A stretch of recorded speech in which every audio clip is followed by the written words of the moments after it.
All right, let's go to the Lord.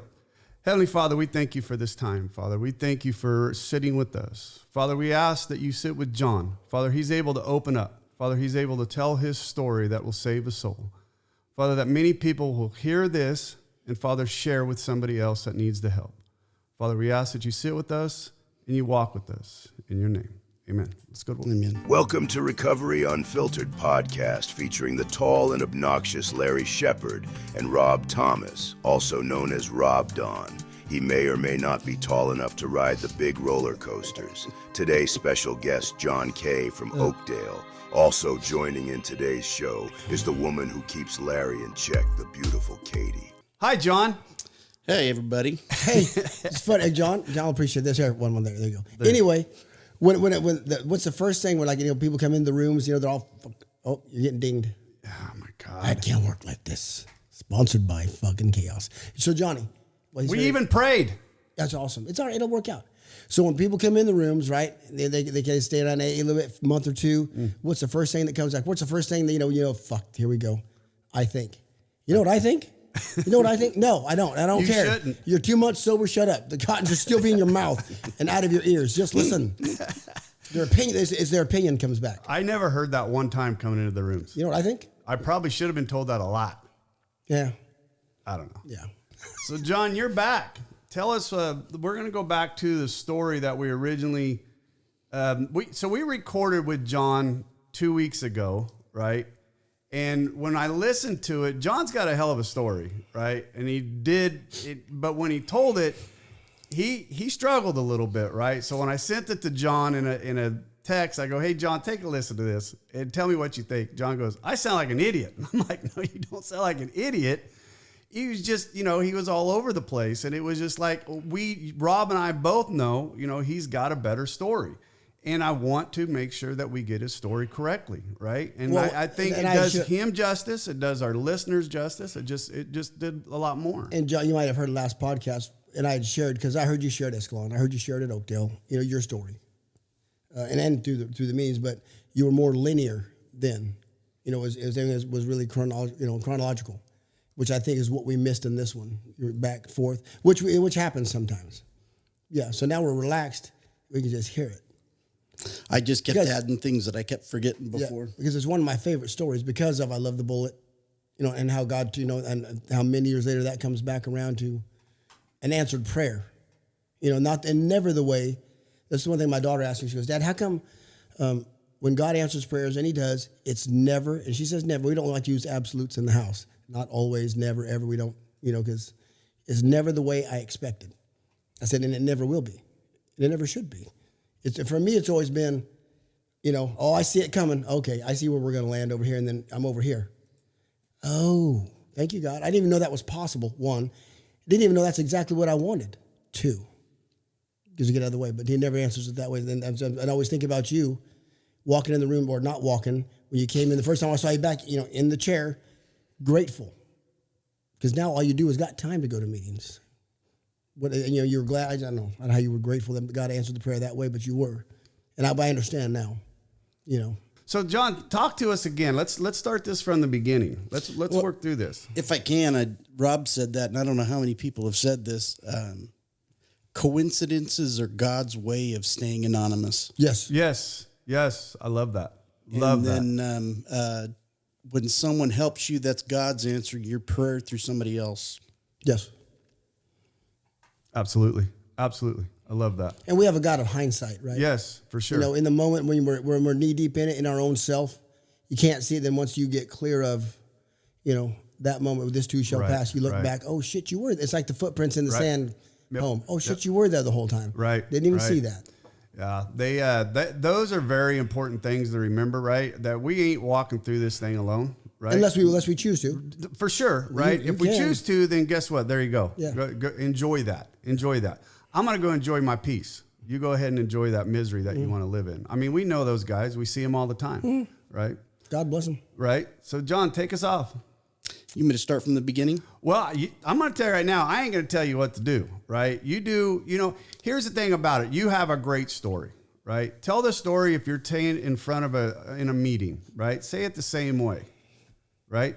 Just pretend these cameras aren't here, between the mics aren't here. Just talk to like you are talking to a couple buddies and telling your story.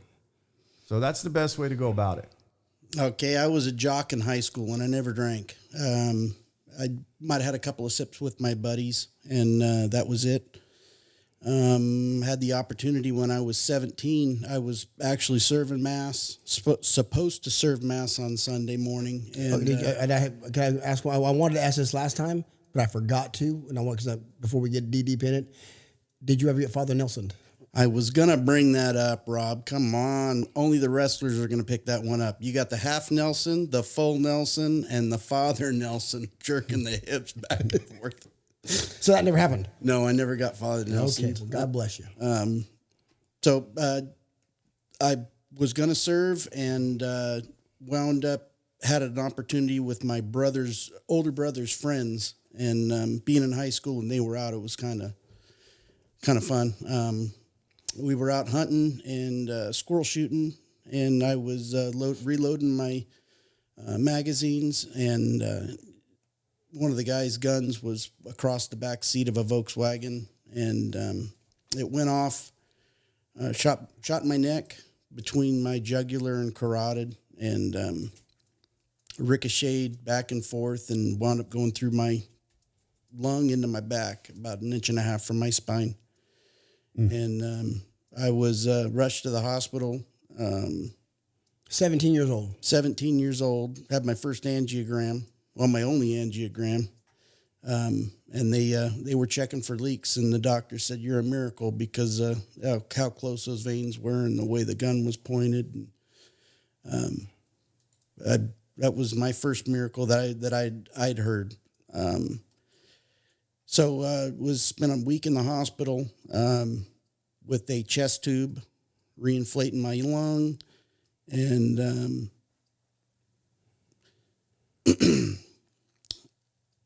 that was fun. I remember during the time in the beginning of the 90s, the AIDS scare was still going on with the blood. And I remember them asking me, they said, would you like a transfusion? And I remember telling my mom, please do not let them give me any blood. Do not live. And the doctor told me, he says, you know what, we got a thing where we actually remove the blood out of your system, filter it, and then give you back your own blood. I said, that's what I want to do. So I was out for about a month, and started playing football again, because when I got shot, I was the most healthiest I've ever been. Kept playing football, and everything was good. When I got shot, this was stupid because it's a huge part of my story.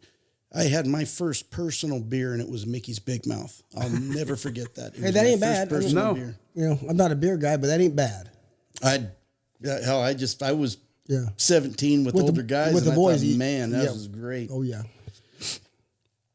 So graduated from high school, got married, met my wife as soon as I got back from trade school in 1990. Well, the end of 1993, and wound up starting to date her in 1994, and we got married in 1998. Just normal people. I hardly ever drank. Only drank when we were around people or socially. And no drugs, Johnny. No drugs. I never did drugs. Never lost my respect for it. I had an older brother. My oldest brother, Tom, was 10 years older than me, and he was the black sheep of the family. He was adopted, which didn't matter to me. He was my blood brother. Right. He was a garbage can. Anything and everything. He's one of the reasons why we have to get tested and can't get any drugs if there's anything in our system like that. He had 4 or 5 doctors he was getting prescriptions from, and none of them know about the other. So he was a great example. I always said he was a good example of a bad example. Yep. And in fact, he came across the dinner table and wanted to kill me when I told him that. Nothing like family. Yeah. So over time, we got married in 98. We had my son in 2001, February. And I remember it was right after when he was, 4 or 5 months old, we had 9/11. I still remember that going on. Was commuting with my boss, and I know my boss introduced me to road drinking. Basically, if I had to, Is that drinking and driving, basically? if I had to ride with him, we stopped and we got he used to get a regular banquet beer, 32-ounce Coors, and then I would get a 40-ounce Coors Light just because there was more liquid in it. Oh yeah. Now, let me ask you, will you get that just because you're with the boss, or is that you want that as well? Just because I was with the boss. That's what I think. Right. Yeah, just to be part Playing of with the others. Yep. And that kind of went on, and I started to kind of like it, and it made me feel comfortable. So I always had beer in the garage, and would drink. It's not like I was drunk at all. We might have a beer, and I might have a beer when I was out working. No big deal. I never really got inebriated. Kids, we wound up moving in the country, to Oakdale in 2003. We had my daughter in November. In fact, this month, couple days, 24th of November, she's going to be 22 years old. My drinking, I would drink on the way home, like I said, with my boss, and that became a habit. That was my first habit. And then about 2008 or so, I had a dog for 16 and a half years. Okay, now, I hate to do this, but come on, start with it. I know it's going to be tough, but how'd you meet that dog? That's a great part of the That's a story. great story. Yeah. When I was working for a rancher out in Gustine, George Grisette, if I'm dropping a There you go. Grisette Farms. Yep. I was, I was right out of trade school. Anyways, I was a mechanic for him, and we were having problems with a Caterpillar out off Cottonwood Road. And I went out there and was underneath. In fact, George was blaming me because I rebuilt that D6. And so it kept overheating. Long story short, Holt Brothers snapped the bolt in the water pump. Oh, no shit. So So it wasn't my fault. Right, He kept trying to blame me, and he didn't apologize to me. once you found out? He did not apologize to me. He just, whatever. Yeah. Just kept going. His thing with me was I got 2 rules. First rule: the boss is always right. Second rule: when the boss is wrong, he's always right. Yeah. And that's always been it. So when I become the boss finally, still the same rules, motherfuckers. So I was square. In fact, right now I'm wearing the same haircut I had in high school. I never changed. I major square. Never got in trouble. Huge sports freak. Even after when I was married, it was I would go to work, come home. I never went to the bars. Never did anything. Everything was with the family. We raised 2 kids, and my son started playing sports younger, OBA, that I had the opportunity to be president of the league for a couple of years. That drinking was still fine, and we had, Home was still good? home was still good. Home was excellent, Everything was good. I mean, it was starting to get worse, and I see where you're going with that. And yes, after my daughter was born, just my ex-wife now is the best mother I've ever known. I mean, I was blessed having her as the mother of my kids. But that was one thing. She went that way, and the kids got all the attention, and I got none. That caused a division. That caused a resentment. And I was never resented my kids. That was not. I was just. Yeah, I got you. I felt left out. So that's what it felt like. That was a start of, I'm on the outside and I'm looking in and I'm seeing my wife and my 2 kids. So that's just how we went. And I never really spoke up about it. I was just trying to, be good to my wife. And I'd never been married before. I didn't know how this thing went. And I really left all my friends. I was by myself. I was with my ex-wife. I got her friends, And Probably should have kept some of yours. and I did. It's just long distance, you know. Right, right. So 2008, like I said, I was out off Cottonwood Road in this. When I first got the dog, like you said, that was There was a pit bull. She was a pit pointer mix. Pit pointer in the field, just looking at you. Well, she was in your truck actually. She had jumped in my door. My truck was open, and I was listening to stereo. And I got back out from under this cat, and there's this dog in my seat, you know. And I'm thinking, oh crap! And she's a pit bull. I'm going, oh no! And she's just looking at me. Never really did anything. Just kind of looking at me. And I picked her up real easy, and I put her down. And I started to head on down the road, and I turned in my. I did this last time. It's all right. Looked at my rearview mirror, and that dog sitting on her ass, just like I put her, and she's looking at me going on the road. So I couldn't take it. I turned around and I went back and I grabbed her and put her in the back of the truck and took her to. Wound up finding out she had a broken toe and she was pregnant. 2 weeks from giving birth. Brought her home and fed her 2 bowls of dog food a day, and she gave birth to, it was 8 puppies and 1 was stillborn. And the puppies went like hotcakes. They were beautiful dogs. She was a beautiful dog. Always really relaxed. And from that point on, that dog never left my side. For 16 years. Wow. Yeah, she was with me at work, whatever. And then when we were at home, she watched the house. I mean, she was inside 8 hours a day, ex-wife gone, nobody there, best dog in the world. And so, like I said, still drinking with the guys. We'd go out. Son started Sports, baseball. well, yeah, we'd get together with the guys and barbecue and drink, and everything was normal. Like I said, about 2008, she was my pit. She was getting starting to get old, getting a little bit of incontinent, you know. And then the vet told me she had diabetes, and so I wasn't really worried about it. And then she had a spot on her ass that would never heal, and I brought her in, and it was cancer. Oh. Never good. And doctor told me, she goes, well, it's going to be about $600 just to figure out what type of cancer it is. And I said, no, she's 60. She's old enough. Yeah. And so I brought her in, and I know most people don't do this, but I went into the room and held her in my arms,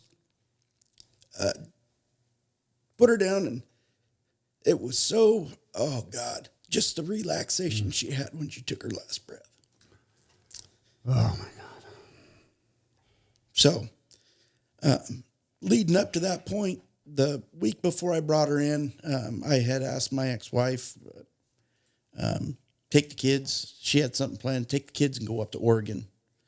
And, or maybe that's the way I timed it. She was going up to Oregon and I wasn't going. I said, you go ahead and go and I'll take care of this. Kids were. Oh, I bet. So attached to that dog. In fact, that's one of the pictures I got in my house right now up on my mantle. We're all laying around. The dog's on her dog bed. Anyways, my ex took that picture because kids didn't know. So leading up, it was killing me. So I went to the store and I got a couple bottles of 175s of E&J or Christian Brothers brandy. I don't remember. Did you mix that in your coffee? Drinking it in my coffee, drank it Water. hot lemon. Water. So Johnny, would you say this is a turning point in your drinking? This was a turning point in my drinking. I drank 2 175s in 1 week. And, but no drugs yet, still. No drugs. Never too late. Never too late. Damn it, Rob. What? We are here to help, Well, not encourage. that's actually part, because right about there, you know, I was still in with OBA. Yeah. You said that. I remember a buddy, my supervisor at work. It wasn't when he was a supervisor, it was before he became one. He had a friend in American Canyon, wherever that's at, up by Napa. Yeah.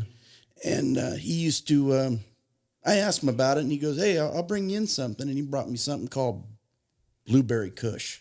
Fuck. And It was Kush. I mean, had no idea how things worked, but he said try it because I was having some anger issues. I got you.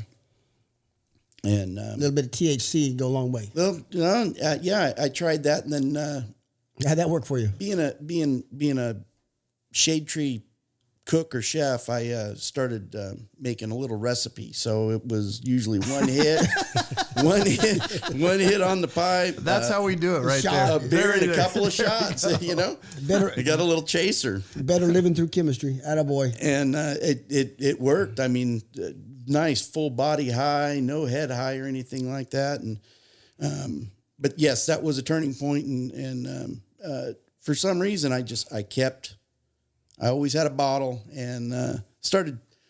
It was up in the cabinet, so I remember if I drank some, I knew my ex was watching it. You know, so by this time, if I started drinking more, I'd go out and get another bottle so I could do the old switcheroo. Pull one in. But I had to drink some of the new bottles so it would match the other one.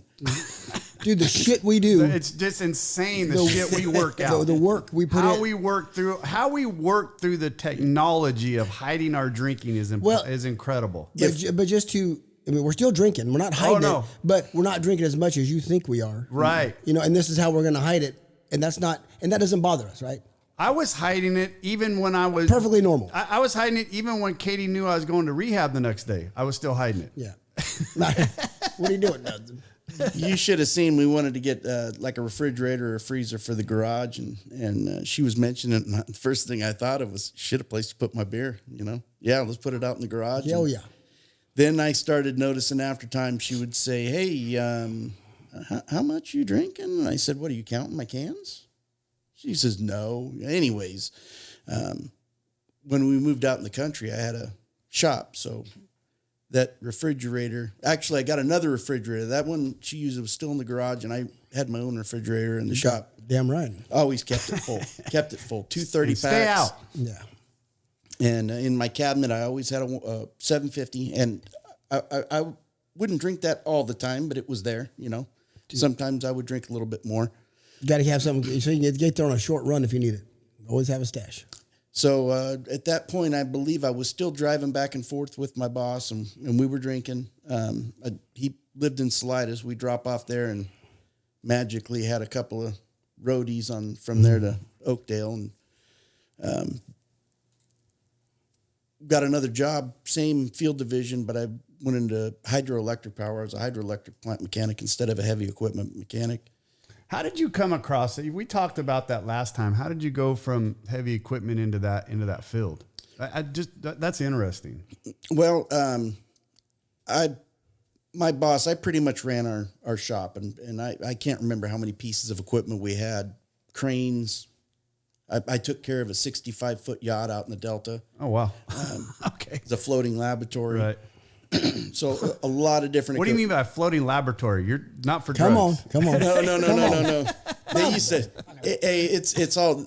People don't realize it. There's a whole science behind it, but Departmental Water Resources checked the salinity of the bay so we could get cleaner water. Right. Oh yeah. So this boat would go out and it would check salinity and all sorts of other stuff.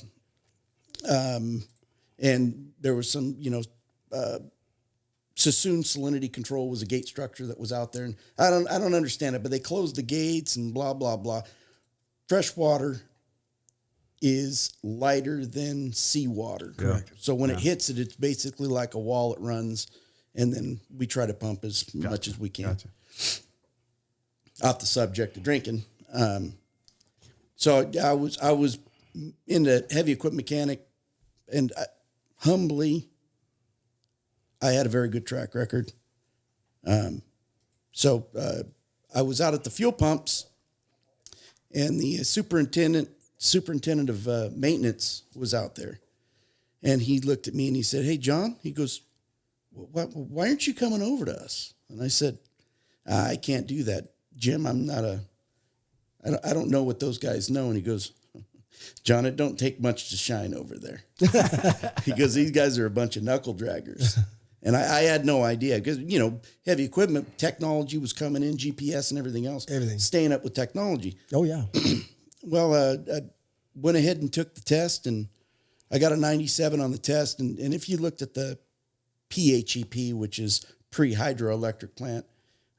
You're talking about calculus and, different types of impellers, Francis type, and all just a whole bunch of different stuff. And that what they taught in the books and what was on the test, two totally different things. Oh, I'm sure. Did well and wound up getting hired. So I went over there. It was immediate, $1,500 a month raise. Shit. Think of all the alcohol we can buy. Once you put HEP in front of mechanic or whatever, or electrician, through the roof.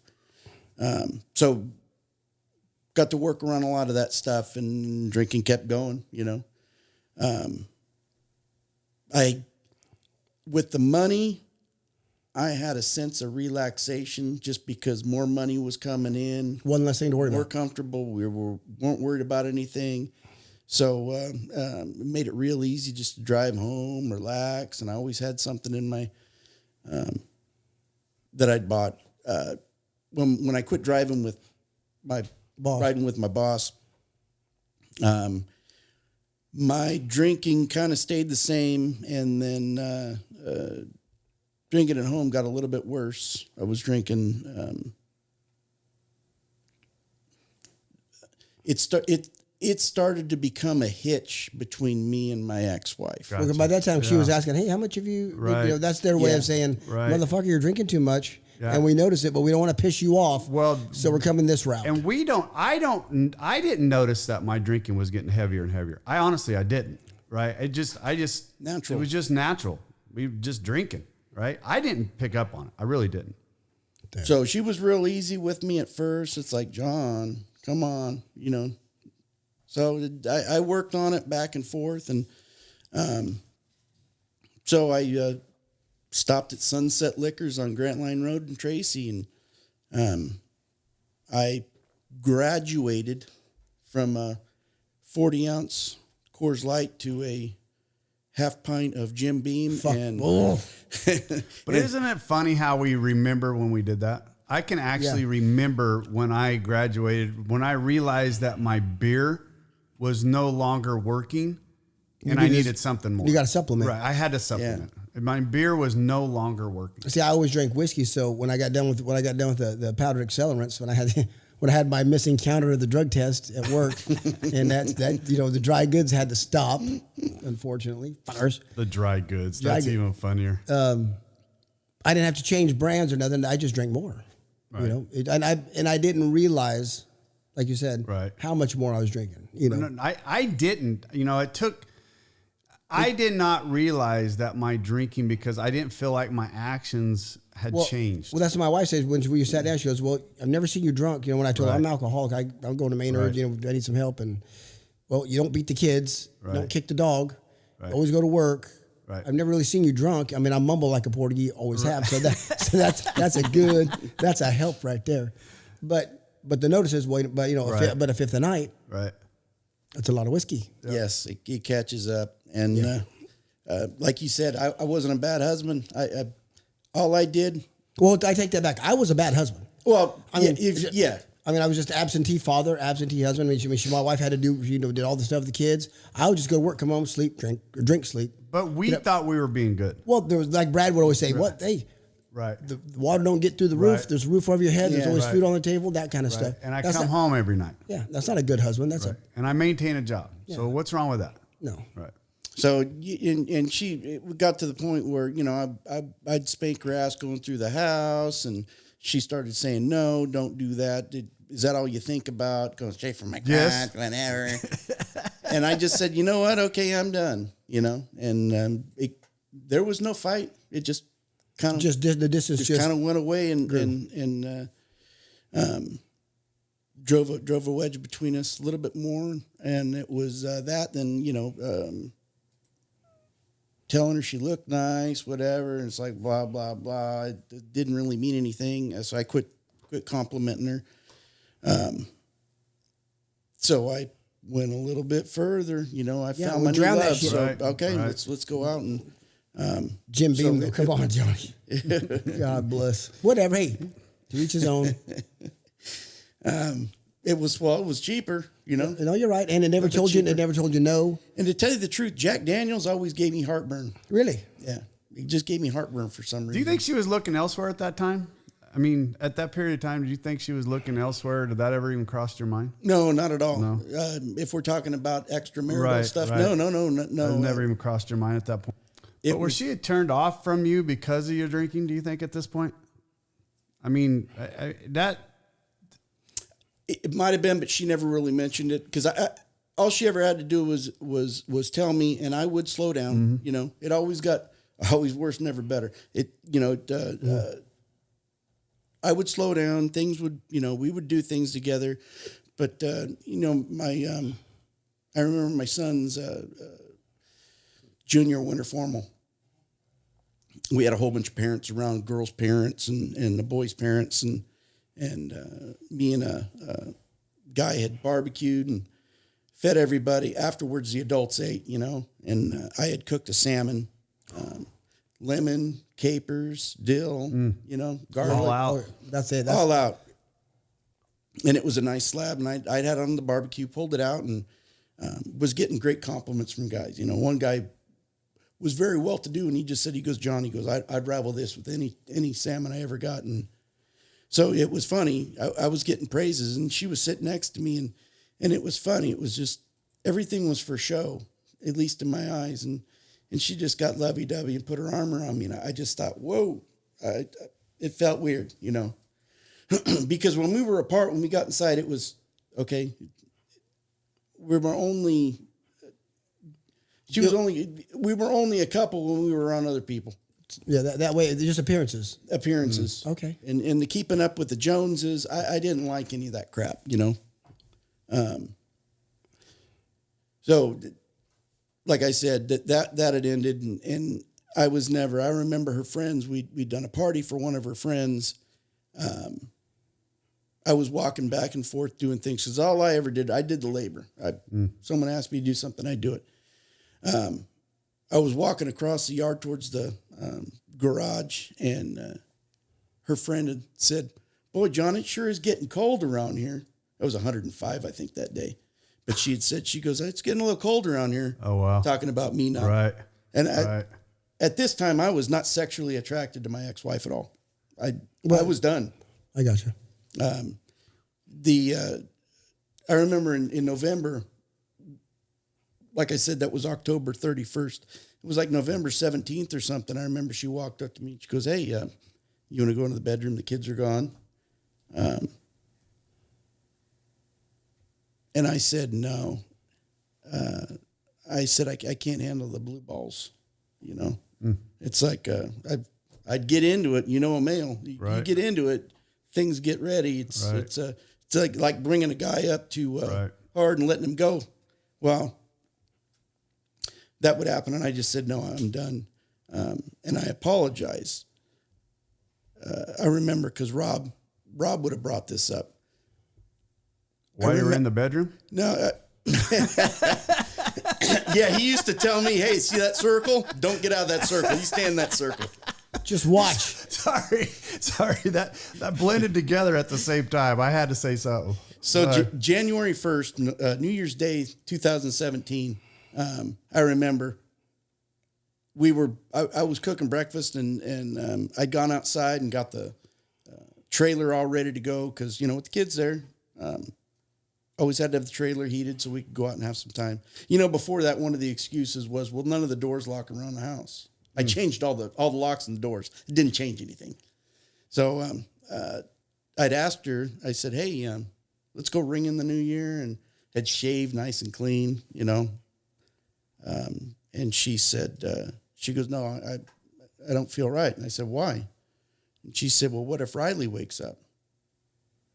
Riley's my daughter. How old was Riley? She was at the time 12 or 13. It was 2017. Anyways, all I know is she was old enough. She had a major separation anxiety, and I'm not going to say that I love my daughter. I get it, but it's like we're at the house, and she's got her dog laying next to our bed.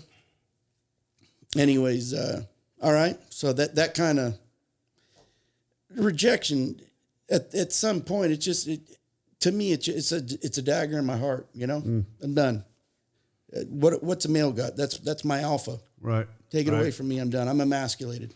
But I want to go back and ask again, John. Was her actions responding to your actions at this point? I mean, did that ever cross your mind at that point? Like, she's revolting against me because of the man I'd become? I mean, we talked about this a little bit the first time you recorded, and and I said it in the first recording. I struggle with this too with my wife, and Bonnie don't mind me mentioning it. But after kids, the body changes. You're busy with the kids. Body image for her, my wife. Right. Dude, we were once she didn't realize it, but it was once a month for a long time. Oh, no, when she was pregnant with Logan, she wanted with nothing to do. There was 10 months of nothing. You know. No. But they don't get it. It seems like it's a big part of your story, and this is why I keep. I brought it up last time. This is a big resentment. It's a big resentment, and that's what I wanted our listeners to understand. Is this was because when you talked about this the first time, I didn't really dig into it a lot.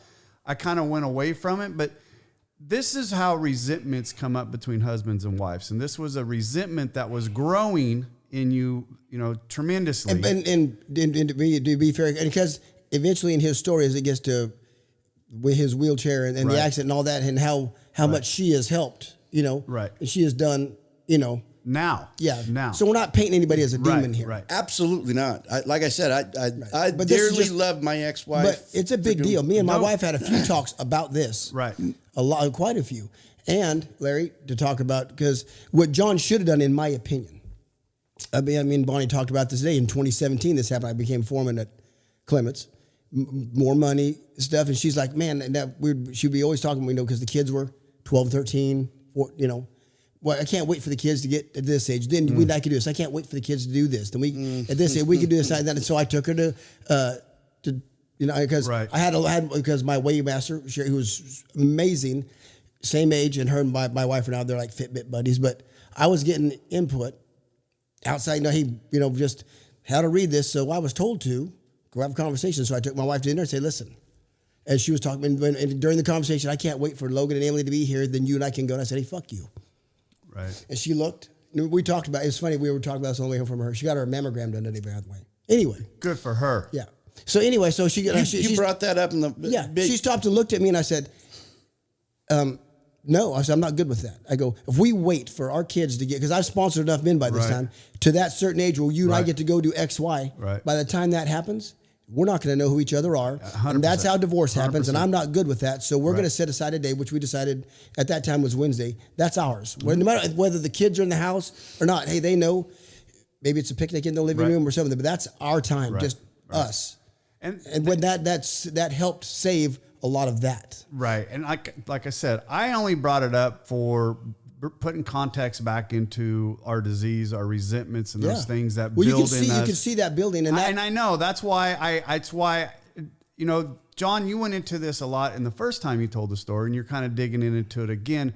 And I think where I messed up the first time we dug into this story is I didn't bring up that this is what's happening right now. This is where, for those of you that are listening that are like, why does he keep digging into this? Because he's building, that resentment is building in him. But look what it is. But it's not just, okay, I'm not getting sex. It's rejection, abandonment issues. Yes. It's demasculating, and then we just go, we don't handle it the right way. Right. We just drink at it.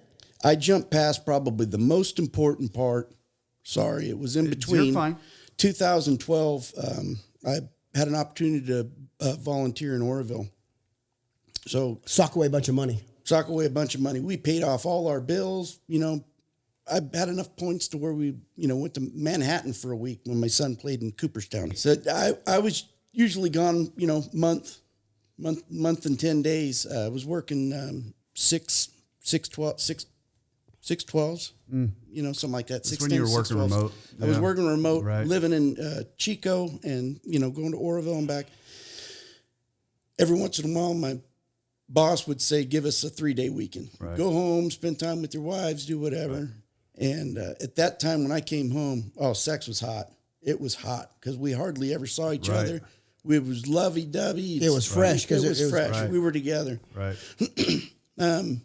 one time I'd come home and I can't remember the exact month, and that kills me because I'm real good with dates. I'd come home, and that night she was all over me. God, she was all over me. It was great. It was like, where's this coming from?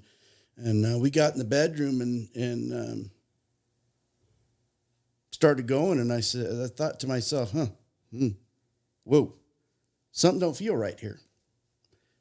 So instinct. Yeah, the only time I ever felt that feeling is when we had sex twice in the same day. If that kind of does anything. I know exactly what you mean. The sloppy seconds, some people. Well, you weren't the first one there that day. I wasn't the first one in there. Yeah, I got you. I let it go. Wasn't even thinking about it, or I was thinking about it, but I never said anything. No. Being an alcoholic, I constantly argued with my own self. Oh, yeah. I always won, though. Justifying and doing I whatever. always won. I always won. I always won that argument. Fuck that guy. So I'd gone back up to Oroville, and I noticed there were a couple of bumps around the base of my member down there. And I started to think, I remember calling her and saying, hey, you have anything going on with you? And no, nothing at all. Oh, I got this stuff, and I don't know. I'd gone to a healthcare professional and told me, because no, you don't have herpes or anything. He said, he goes, sometimes somebody else's DNA, their semen, will attack yours. Other things. Mm-hmm. It's a survival thing. We fight at the basic level. We fight each other. Right. So again, in my mind, I went internal, Yeah. So fast forward to 2017 after all this stuff. Right. Or not even fast forward that far. This is still that's still 12, when right? I was Oroville. That was 2012. I had come home after that. It was the end of the summer because I remember my son had a pool party in Escalon. I'd walked out and gone into the shop. No one was home when I got home from Oroville. Went into the shop. I look around and go, damn, it's clean. Beautiful, clean in here. I go in, I grab a drink, and I look behind the bar, and there's a couple of 60-pound garbage bag, dog food bags, and they got booze bottles because I never got rid of anything. Right. 2 bagfuls of empties. 2 bagfuls of empties. And I still wasn't way out of control then. So I thought, crap, immediately I thought I was going to be in huge trouble. Went out to meet them in Escalon at the pool party. Looked at her, and it was kind of like she'd being nice to me, So we go home, and I remember we were sitting in the laundry room, and I looked at her, and I said, I apologize. I think I might have a problem. And she goes, yeah, and didn't really make a huge stink of it. It was okay. Still didn't think anything of it. And so far along, I look back and I'm thinking to myself, wait, okay, loose, bumps, starting to come shop together. clean, something's going on. I don't know what it is. And I let it go, but that was constantly in my mind. And anyways, it all built up. Yeah, I got you. So 2017, keep going. At that point, it was on. I always had a bottle in my shop. That thing was gone within a week. I was drinking 10, 12 beers at night, plus a half pint out of my 750. And COVID hit. Oh, God, this is what screws me up. I'm going to kick my own ass again. In 2016, before we quit having sex, in 2016, she had caught me, drinking. In the shop. So I try to smooth things over, like most of us do.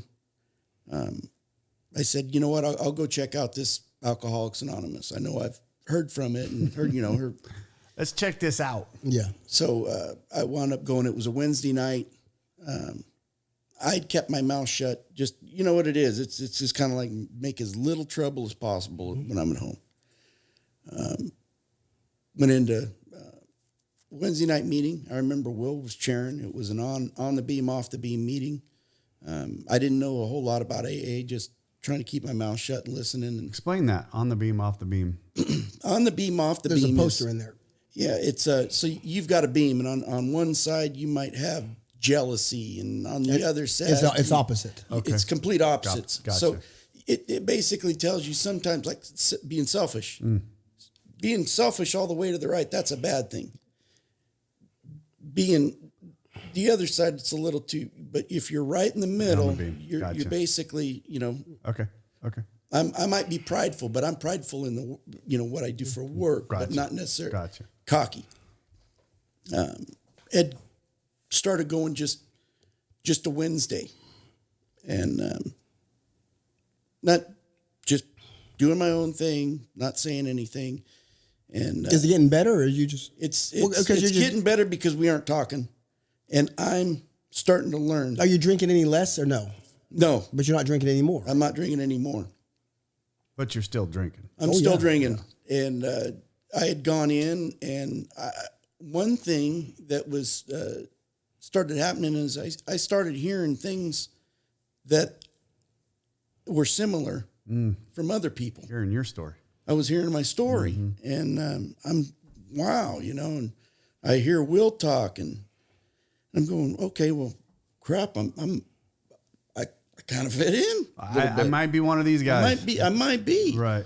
So I remember I was talking to Will, and it was during one of the meetings, and emotion started to hit me because I started being truthful. Right. I was trusting Will. Right.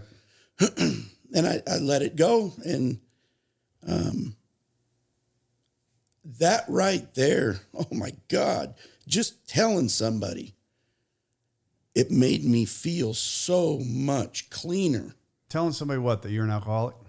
Telling about the problems that I had and how it's affected me, and having somebody else with my going on and being able to talk. Right. And you realize I'm not alone. This guy's just, holy shit. I'm not alone. I call it speaking the same language. Yeah. I say that all the time. But all these bricks you've been carrying, right. Here, let me share this brick with you. And every time you do this, oh shit, it's not as it's not as heavy. Right. The shit I'm leaving with is not as heavy. Right. It took me a long time to understand, but I'm thinking that's why I'm hearing listen for the similarities and not the differences. Because they're both there. They're both there. Which one you want to feed? It's like the two wolves bullshit. Right. What is bullshit, it? But, take what you want and leave the rest. Yeah. To an extent. To an extent. So if someone says, I recommend you do the steps, that's well, I'm going to take what I want. I'm going to leave those. Right. Well, go get drunk. So I started going. It was about mid-September, and right at October, I remember Will looked at me, and I'd asked him. I said, "Hey, would you consider sponsoring me?" I really had no idea what sponsor was, but sounds good. Heard you should have heard one. it. You heard it, right? And I figured it was kind of like a Big Brother program or something. Kinda. So asked him, and he said, or a little short bald brother program. He said, "Sure, I will." And I have one of those. First thing he told me, he goes, he bought me a blue book, and he said, "I want you to read the first 164 pages." And I did, and it took me a while to read it, only because I'm not a very good reader, and my attention span is, I have that. about an inch long. Right. Like your pecker. And I remember he looked at me and he says, "Hey, you think you might want to quit drinking? You think you might want to give it a shot?" And I said, "You know what? I will." And looking back now, I understand the way he was coming at me. It wasn't like, you should do this, you should do that. It was almost like a brother saying, "Hey, let it be your idea." Yeah. And, it comes down to this, I when you tell me you want to go get drunk, go get fucking drunk. Don't bother me. Go ahead, go. Right. Those to me is what attracted me the most to this. Right. But Johnny in his position was not like you or I. When he came into AA, he was just investigating. He's not sure. Right. He's like Brian. He's like Brian was. Right. Not sure you're one of us, or you're not sure you're one of these. Right. He's doing it, and he's still drinking. Yep. So the way to approach him, you want to drink, go drink. I don't drink. And I say that, but the way we'll approach it's good. Right. Well, the first jumping off point, and I say first jumping off point because that cliff's real high, and I just jumped down and hit a ledge at about 10 or 15 feet. Yeah, that's a good way to put it. So I quit drinking. I stopped and had gone one night, and I'd gone to work, and it was tough. I remember on my way home, I'd call Will, or he would call me, and it was real tough at first. Mind you, this is the first time I quit drinking, so I didn't really have any DTs or anything like that. Nice. I was able to, I quit. And worked through it. It started to give me a great sense of accomplishment, just doing that. And I started to go to more meetings. And I wound up going to meeting a day. I was going 7 days a week. Still drinking? No. I Okay. quit drinking. You I quit drinking. And I just, like I said, it was that first ledge I jumped off of and went down. Okay. Started going to meetings. And This is when I met him. Saturday morning men's meeting, Friday night meeting. Some great guys in Saturday morning meeting. And that when I'd gone to football games that my son was playing in, I was, where I was sitting at in the stands, I didn't realize, but I was around all these people and this one redheaded dude that kept going, 1, 2, 3, first down. And gone Saturday morning, day after a game, and I go in. Oh, at the game, my son was playing and got hit, but he'd put his elbow or his shoulder down, took the hit, and I went, man, a good boy. And that redheaded dude turns around and he goes, our quarterbacks don't get hit at Oakdale. And I, okay, whatever. And he goes, no, you don't understand. They don't get hit in Oakdale. And he just kept going, pissed. And I thought he was just joking. So, okay, whatever, and let it go. And Did you say that? That's my son? yeah, I told him, I don't care. Quarterbacks don't get hit at Oakdale. So going to the Saturday morning men's meeting, and I see that redheaded bastard on the other side of the room, and I'm going, son of a bitch, are you kidding me? And then I see this big old cowboy, his name's Chuck, going, there's quite a few people in here that were sitting right next to me, and I must have been sitting in the AA section at the corral. And just the amount of love, as soon as I went in a men's meeting, Yep. the amount of love Immediately. was uncomfortable to me because I wasn't used to it. Right. I had this one dentist who I thought was kind of, what do you call it, dainty at there. He said, he goes, what's your name? My name's John. He goes, well, stand there and let me take a picture of you. It was for his phone, so he knew who was calling. Rogue. Name was Jim F. I don't know if he ever listens to this show or not. Oh, I'm sure he doesn't.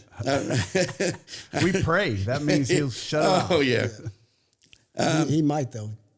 And people were just opening, basically, you call it putting it under your wing. And this big cowboy walks up to me after the meeting, Chuck, and he got his hands closed, and we're talking. And he said, he goes, open your hand. And he opens his hand into mine, and there's a marble. And I never understood, what the hell do I got? What the fuck do I have a marble for? And he looked at me and he said, there's a story behind that. He goes, okay. He goes, you keep it as you're sober. And he goes, you ever think about drinking and you take that drink, he goes, I want you to take that marble and throw it as far as you can. Okay. Because you lost all your marbles. You lost your marbles. That hit with me and that stuck. Didn't stop me from going back out, but it stuck. You still have the marble? I still have the marble. Love it. Like I said, I fell in. My sponsor started taking me up to Knights Ferry, another men's meeting. It was a Monday night men's stag meeting.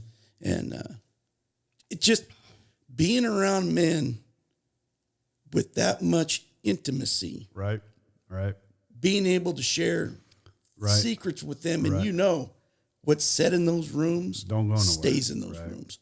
Right. Of course, they got no problem fucking with you, when you're at meetings. Well, they have to. I would be bored as hell if I wasn't fucking with somebody, or somebody was fucking with me. And one of those Saturday morning meetings, I talking to that redheaded guy, Pete, he comes up and we wound up, you know, having a lot in common. Love that guy. Kids. That Love guy's that guy. a major football fan for Oakdale. And some other people, and that big cowboy Chuck found out his stepson's the coach of Oakdale Football at the Football. time. Yeah. So, like I said, I just fell in 7 days a week, loving life. When I'd gone home, I remember walking in. It was after a Monday night men's meeting up in Knights Ferry. I'd stayed about an hour afterwards talking to Will. And got home, and I walked in the bedroom. She was already in there reading her book. Walked into the bedroom, and she was smiling, or I was smiling. And she goes, well, what are you smiling about? I said, nothing. I'm just smiling. Felt great. I say, can't I be happy? Can't I be happy? Right. And it was kind of under her breath. I said, you think I'm doing something wrong? Call Will. I was with him.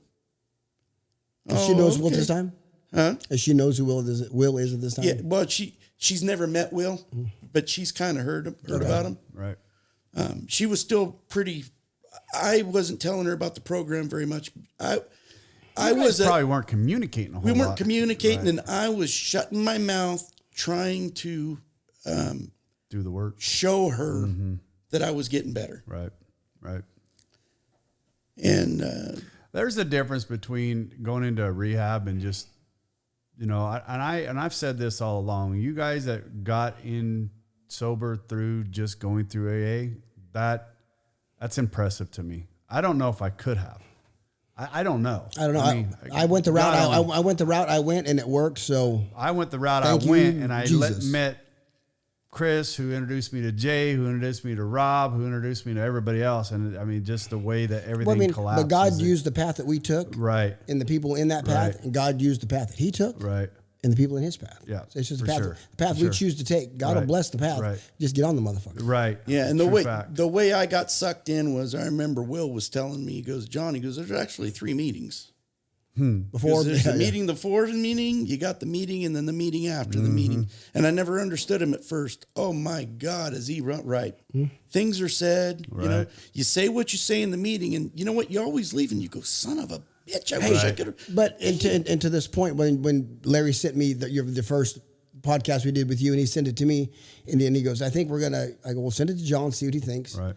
But it's the same thing, you know, when you go tell your story. There's the one you're rehearsing on your way there. You know, as you're going, okay, Right. I'm going to go through. This is the timeline I'm going through because I've got 30 minutes they want me to do it. Right. In. I've got 45 minutes they want me to knock it out. Maybe they want me to hit a 15-minute, 30,000 foot view. Right. And then there's the one you do, and then as you're leaving, fuck, I shouldn't have said that. Man, I forgot the great part. Man, that joke was stupid. You know, there's. Oh yeah. But You critique yourself. but the one that God wanted was the one that you did. Right. Yeah. So anymore, I don't take notes. I've took notes one time. It's stupid for me. I It's better did- for me to shoot from the hip. I did one time, and it was when I was at the Harvest Hall. Yeah. And I swore I wouldn't do it again. Then when But that was a spoke good it- one. That was a good one though. It was, but when I was at Primary Purpose, I didn't even look at. I still have the notes for Primary Purpose in my book, but I never looked at them, and that was by far one of my favorite ones. That was a good one too. That was. Both times you were constrained. You had a time frame, and we were Right. trying to give Larry because Larry likes to Hey, I'll go. Yeah, I'll go. You guys know that last one I did, I was jumping years at a time. Yeah. And then Hey, you go I back. forgot this. Hey, I forgot that. Almost. Hopefully, I'm better this time. You are. I mean, I think, and for me, I'm more in tune with, because I know your story now, right? I listened to it. And one of the biggest things that I wanted to bring up was that I think we missed the resentment that you were building over a period of time with your wife. And that resentment is what I think didn't come out to me in the first one the way it needed to come out, that you had this huge resentment built up against your wife. Oh, it was horrible. Right. Yeah. But also on the other side of that, John, and you recognize this now, she had a huge resentment to you. I'm sure she did. Yeah. I'm sure I she mean, did. there was that feeling was very and mutual. no communication was taking place from Yes, either side. right. Both at fault. Right. The first time you should, because I know the story and I know how much she's been instrumental in your recovery, and she's and now and things we're going aren't. to get more into that. But still, they were both victims. Right. in the process. Neither one did everything right, even though, you know, there's wrongs on both sides. Right. You know, they're not justified. Well, my resentment's going to keep going. I'm not done explaining that one. Oh, yeah. And by the way, the big book says more than one. What is the number one offender? What takes out more alcoholics than anything else? Resentment. Yep. Which, if you're a Christian or if you're a person of faith, that's unforgiveness. Yes. And an expectation is a resentment waiting to happen. Yep. And they'll lead you to disappointments. Right. So, where was I at? I was in the fellowship. Going every day, life's Everything good. Life's good. Life's good. And Wife was reading a book, she's smiling. she's smiling and went a little bit longer, and then she started to say, "Hey, Going a little bit much. yeah, you're going every single day. You think you might kind of tone it down?" And I said, "Yeah, but it's going to take me a minute. I want to see which meetings I really want to go to." So that went on for a long time. Let me see, where am I at here? Like I said, I'm in the program 100%. We had the Men's Winterfest I started getting into. The second year we had it, Gordon actually gave it to me, and luckily I had lots of help. What did we say? 2019. Is that when you went back out, when you started drinking again? 2016. Yeah, because it was the end of 16, 17, 18, 19, because it was 2.5 years I had. Mm-hmm. I'm trying to remember because I can't really remember the exact day. That's all right. Ballpark it, Daddy. I remember I was having a tough time at home, and it was a Sunday morning. And I remember driving out, and Claus Road, there's an AM/PM before Milne's. Mm-hmm. And not just AM/PM, there's a liquor store right there. Creekside. Know it well. So And hey, isn't there a fruit stand here right across the road? Uh-huh. Oh, yeah. Yeah, but I didn't stop at the first. I'm just saying. If Unless you wanted to put some whiskey inside the watermelon. Yeah. there was I wasn't doing that. I stopped there, and for some reason, I got a half pint and a 24-ounce gelato. Oh, come on. There's lunch. So I took a drive, and I was on an empty stomach. He said, fuck it. Yeah, but I wasn't. I was going out just to Those what the book talks about, those blind mental blank spots. Right. And yeah, for some reason, I just went in there, grabbed it. My alcoholic thinking already started kicking, and then I'm going, I'll just make a right, make a left on Milne's. Went on Milne's, cracked the cap, started drinking. It just gives me chills listening to that. It just does. It was just the thought process. The warmth that I almost immediately felt drinking that liquor. It just gives me chills, man. Gives me chills thinking about that. How much time did you have dry at that point? 2.5 years. God. Did you have, so you felt the warmth of the alcohol go in, but did you feel, how long did it take for the guilt to kick in? Or did it? Alcohol's kicked in, guilt don't show up usually. It drowns. Well, there's got to be. Well, that was the thing. Head full of AA, belly full of booze. So it's brutal. You know how I flipped through this? I don't know. How I flipped through this. And then through your pamphlets? God told me to stop at the doctor's opinion. The ease and comfort that comes from the first drink. When your body makes that sound, now I can drink. You feel your shoulders drop. Yeah. The ease and comfort. Oh God. And then where it was, I could, my window was down. Hold on a second. Hold on a second. If you are spiritually fit, Correct. Your shoulders are not up around your ears. Correct. Oh no. If Yeah. I wasn't spiritually I want to fit. make sure if you're that, spiritually fit, you're not thinking about alcohol. for sure. But I wanted to make sure. Yes. Yeah. Thank you. And at this time, There's problems. I don't know. There's problems at home. I think Amy and the kids were going to church, and I don't think I was going. Because before that, I was going to church and I was drinking. I had been drinking. Okay. I'd drink enough before to get me through church. Sounds like Mikey. How much did that take?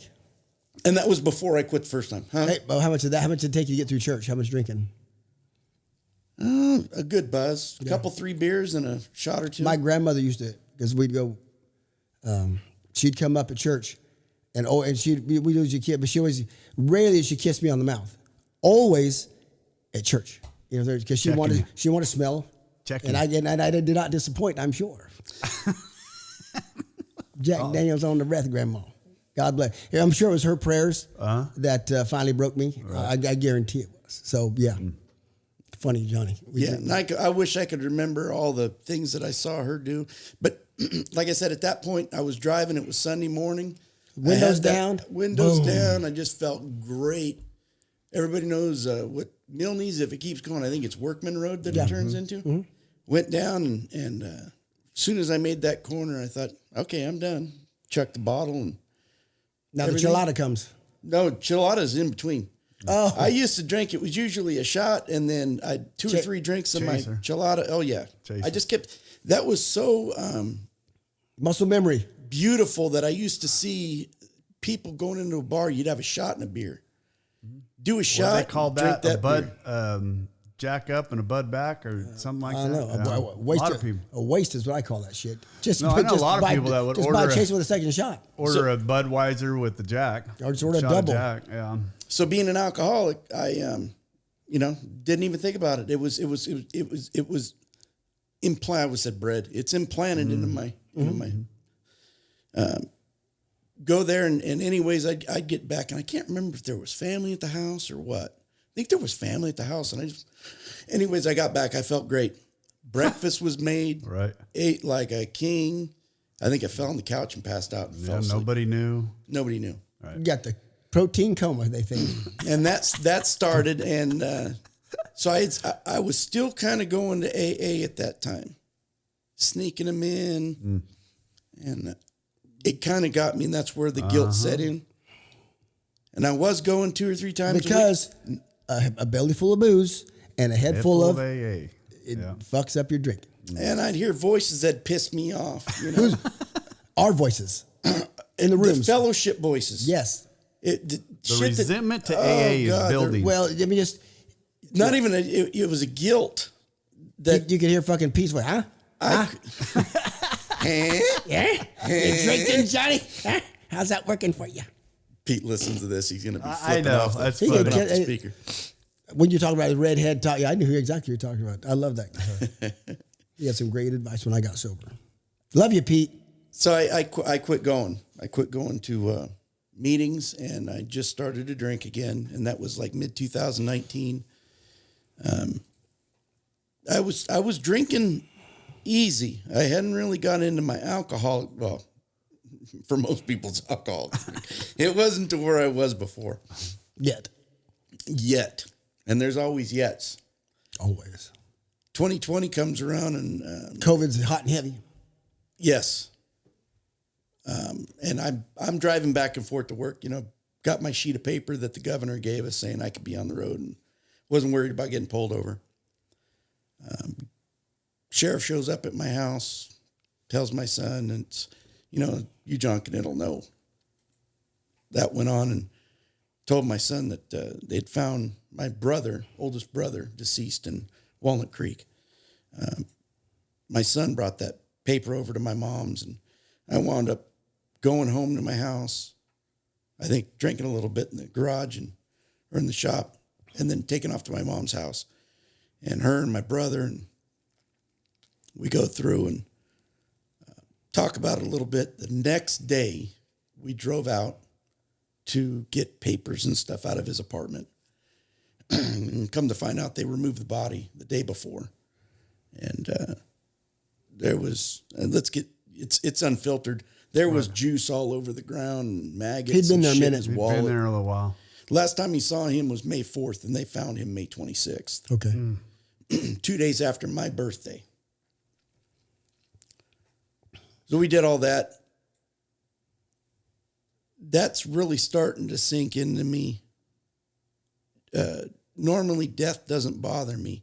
That being my older brother, the way everything happened, it started to hit me. Then I started getting back into alcoholic drinking again. What we consider alcoholic drinking. Right. I use that as my excuse. Oh, yeah. Got to have one. Yeah. Why not? It was Gotta easy. have it. I got back into it, and I got back into it hard real quick. And home life's still the same. We're not talking, no communication. Right. That's just going. I try to be at the kids, do whatever. And Gone into work and I was shaking. I was pissed. Gone into the boss and said, hey, I got to take some time off. I'd already been sober once. I know where I need to go. Coming up to that point, I've been calling, finding out, can I get into a treatment center? Can I do this? Can I do that? Wound up taking off from work, and then Kaiser, you need to go through our outpatient program first. I can't go to a treatment. Nope. You can only go to a treatment if you're a chronic relapser. I said, so if I get drunk and call you now, then I can go to. Well, me being stubborn as I am, it's like I can't do that. I quit drinking. I got to quit drinking. So I was on a Zoom call because of COVID. I was on a Zoom call with Kaiser twice a day, meetings. And I had gone to, at that time, I'd found out that Northside had broke off the first time. Gordon. Gone. Down. Started his own. Fuck Northside. Well, started another. Robert? Sorry. Started another fellowship. I'm not saying, I'm saying that's what that was at that time. That was the theme. Fuck Northside. New beginnings. And I'd called Gordon before. Yep. And said where I was at. Waited to just trying. That's the beauty of this program. I had numbers in my phone that I just didn't want to call, but they were there. That's a heavy ass phone, isn't it? Heavy, 1,000 pounds. It's amazing how light that phone comes. You know why? Why did I can answer that. Why didn't you want to make a phone call? I know why I wouldn't. Embarrassment, shame, Pride and ego. Did not want to be true to thyself. Pride because and you ego. had to be true. Because you know on the other end of that line, whichever one of those numbers you call, Right. He's going to tell me the truth. Fuck, Right. he's going to break it off I of my gotta face asshole. it. That motherfucker's going to kill me. I ain't calling any of And them it's bitches. not only that. It's to me at that point you got to be true to yourself that you need help, right? No. You need help, and for a man to say that, I'm telling you right now, it's still hard for me. That's the first step in recovery. Rob knows, man. I'm telling you, I have to run through all my outlets before I make that phone call. Thank God it hasn't led me into a liquor store, right? And I've gotten better at it. Yeah. I've gotten better at it. It's growth. It's progress. Because for me, Rob's got all these other people calling. I'll talk to my wife. I'll talk to this. And We'll make 1,000 excuses. I'll work it out this way, or I know what I'll do. I have to read more. I have to do. Guess what? One of these days, that's going to lead me to doing something stupid, right? So the last few times, I've actually had picked up the phone. And if it's not Rob, it's Brad, or it's Doug, or it's one of the other guys, Jason. It's one of the other guys that I know I can pick up and say, hey, let's go to lunch. Let's go do something, right? Or it's just calling and bitching, right? Yeah. Just getting it the fuck out. Venting. Right? Venting. Not that I want to drink, but it's going to lead to a drink if I don't talk to somebody. Because bitching is just shitting in your own shit. I won't listen to that. Right. But if we're venting, we're working towards a solution. Right. I'll listen to that. Right. Let's go. Todd called me that night. And he said, hey, Johnny, let me talk to you a second. He goes, hey. And then he got real serious. Anybody knows Todd? Todd can be really serious. It's rare, but it can be. You don't know whether to take the guy seriously or not. Yeah. We joke so much. No. We joke so much. And when he gets serious, I almost want to smile and laugh. No, he's serious. Yeah. He said, Johnny, you know what you did tonight? I said, no, what did I do? He goes, you gave yourself a reason to drink. Yes, you did. Because you knew you could come back. And I never looked at it that way. And I said, you're right. And that hit me. You know what pisses me off is in AA, some of the crap people tell you, it ain't crap and it sticks with you. Oh, yeah. It always comes back up and you think about it. It's like gum on the bottom of your fucking shoe. Yeah, right when you need it, it's there. Yep. So we Hey, but do you got the guts to pick it and start chewing it? Well, this tastes like shit. Yeah. Should have probably chewed that gum when it was fresh, huh? So I went through the Kaiser program. Boom, boom, boom. Got everything done. Sober, feeling great. And I was sober for about 40 days when I started going back to work. COVID, long days, missing meetings, isolation. Found that store on Grant Line Road on my way home. First, it just started with a chilada. And I got pissed off on the way home because I didn't have enough to drink. I'd rather put a sliver up my dick than drink one of those. Clamato. That is Made with nasty. Clamato. I'm going to tell you right now, even in my worst part of my drinking, when I would walk out in that refrigerator in that garage and the only alcohol left in that refrigerator was my wife's tomato beer, I would literally go, withdrawals or that tomato? Withdrawals. It was a fucking hard decision. I'm going to tell you. I never had it because I'd go get what I wanted. I'd send my wife, my great I'm talking 2:30 in the morning when I'm trying to get the DTs to balance out. I planned better than that. Well, there was times where I didn't. But you're right. It shouldn't be. But again, if we were in that situation, eventually we would drink it. Eventually you drank it, I'm sure. Oh, I did. Yeah. Oh, I did. That's that regular alcoholic. So I got back to alcoholic drinking. And it's funny you guys talked about that. At this time, I'm a germaphobe. But if there was an open beer the next morning, I'd usually pour it out because I knew it was flat. No, now I was drinking them. Mm-hmm. I mean, I wasn't letting anything go to waste. No, hell no. I remember I wanted so bad to try for us to work things out. You know why? I remember during that 40 days when I was in there, I remember her telling me, she goes, "Hey, I'm proud of you," you know? And I felt so much space, and I was only living, 30 feet from my house in my trailer. I felt 100,000 miles away, Because we distance ourselves through our drinking, through the mental gymnastics that we fucking do, mountains and the molehills, that magic magnifying mind of the alcoholic. If it's this big, by God, in our mind, and because don't you know who we are, it's a mountain. It's an unsurpassable mountain. And I don't blame her, but I knew she wouldn't have forgotten this point. And she was good about reminding me about things before. And I didn't want a mother. I don't want a mother. I want a partner, someone who's going to talk to me, not talk at me or down to me. This point, I'm starting to think, you know what? I don't know. I'd gone back in the house and we were talking, and I said, "Hey, we've been talking about going to marriage counseling," and it was just too busy. Think of that. Hold on, stop there. Think of that. You've been talking about going to marriage counseling, but yet you're too busy to save your own marriage. That's a problem. Exactly. Go ahead. Well, what it wound up being were excuses. No, I know. That's what I'm getting at. And I looked at her and I said, "Hey, were you going to make an appointment to go?" And she looked at me and she just shook her head no. She was past it. Yeah. Mm-hmm. And I thought, oh, okay. So at that point, I knew there is no redemption. I got no redemption.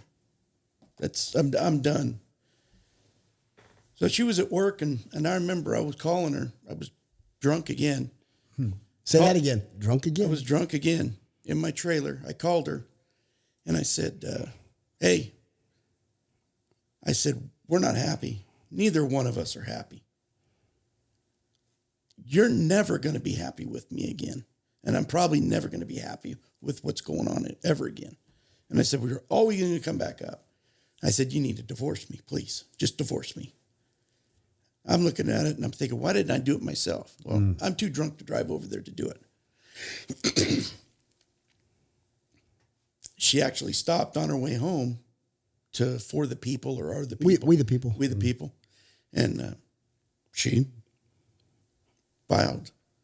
Came home and she called me. She goes, "Hey, can you come in the house?" I said, "Yeah." So go and sit on the couch. And she looks at me and voice is cracking. She's not crying yet, but her voice is cracking. And she says, "That was the hardest thing I've ever had to do in my life." Well, figured us not getting back together would have been the hardest thing, but I didn't say anything. I go, "Yeah." And then she said something that really hit me hard. She goes, "What am I going to do?" Okay, it's all about you. I just told her, me being the provider and everything, taking care of people, I said, "Amy, don't worry about it. Any money I get, I will help you." And we wound up both buying houses. We sold ours. And I was giving her $1,000 a month for the kids' education, cell phone bills, things like that. And so we wound up, she went to her house, I went to my house, and all I did was I went back and forth to work, met a few girls, had a couple of short-term girlfriends. Never had, oh my God. I'm going to jump you ahead. Good. Let's go to rehab. Oh, you want to go to rehab? Yeah. All right. Well, I'm going to say right before rehab. Okay. Everything got so bad. I was drinking 1.75 a day. A day. A day. That's what I was trying to get to right there. Plus Mike's Hard Mango. Right. Now you're on a destructive. I was destructive. I wanted to die. You're on a rail. But then this is when you were just on the couch. Right. I was on the couch. We're getting to that point. It was getting hard to get up. My legs always felt weak. Already been fired from work. Lost that. And I was off on my own. So I was just at home every day. DoorDash. They won't do it. They won't do it with PayPal or anything. But But you they leave will with a credit card. Boom. And I lucky I had a great driver. He knew exactly what I wanted to drink. And if they didn't have Automatic. that, he knew step 2. So I was on the floor. Good man. I had fell. And I'd gotten up on my knees, and I almost couldn't get off my knees. And if I'd have prayed to God and been spiritually fit, I wouldn't have been in that spot anyways. Let me ask you a question. At this time, was any of the old AA stuff, is that head full of AA gone now? Is that head full of AA? Not even, is anything in there? He's No, like you, work, and well, I guess we didn't have the AA, but he's just constantly drunk. He's Right. At this point, you're not letting it back in. No, it's. I was actually fighting calling people drunk because I felt good. Okay. All right. And I didn't want to, but I felt like it. Gotcha. So I couldn't get off the floor, and I prayed. I prayed. I said, God, please take me. And don't let me suffer anymore. Please just take me. Or make it to where I get Social Security or something for being an alcoholic. I can go to meetings. And I can get a job closer to where I can go to meetings, because I knew meetings were the only thing that would keep me sober.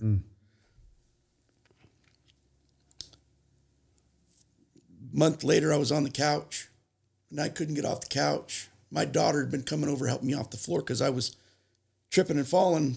Everybody thought it was because I was drinking. Didn't help. So they couldn't get me off the couch, and called the fire department and did a non-emergency extraction. Took me down to my cousin. They put me in my ex's cousin's car and took me to emergency at Oak Valley.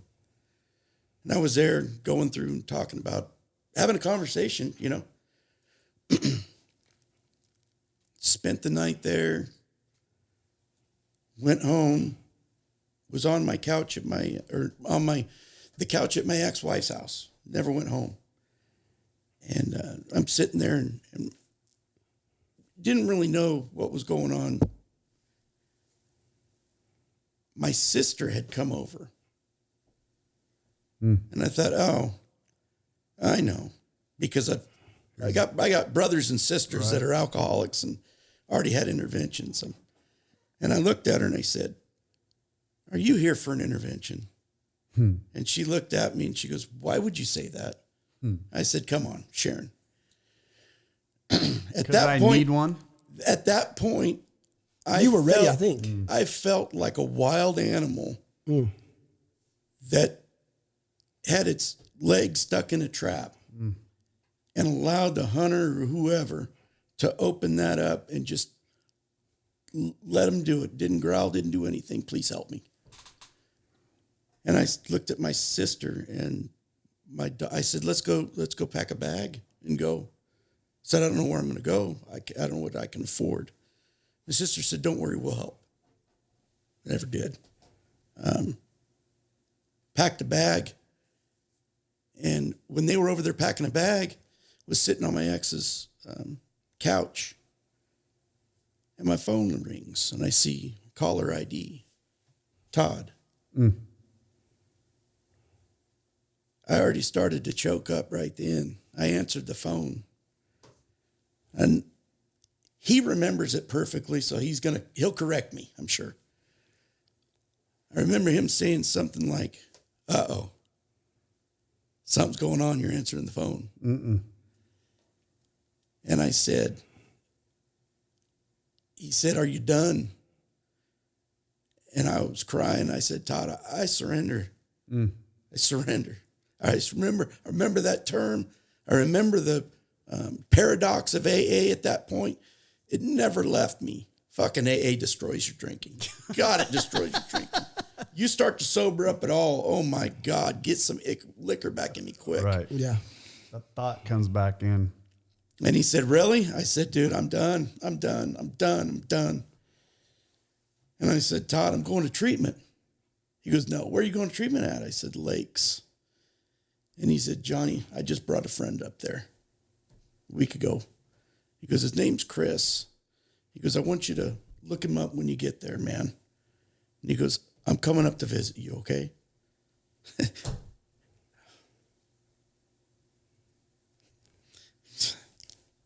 Crazy. Isn't it, though? You talk about, and I'm going to say it in a second, but you talk about unconditional love. Unfucking conditional love. Him, I'm not going to say it, plenty of people have called me. He was the only one I answered the phone.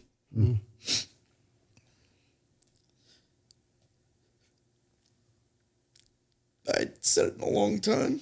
I just said, I love you, Todd. He goes, I love you too, brother.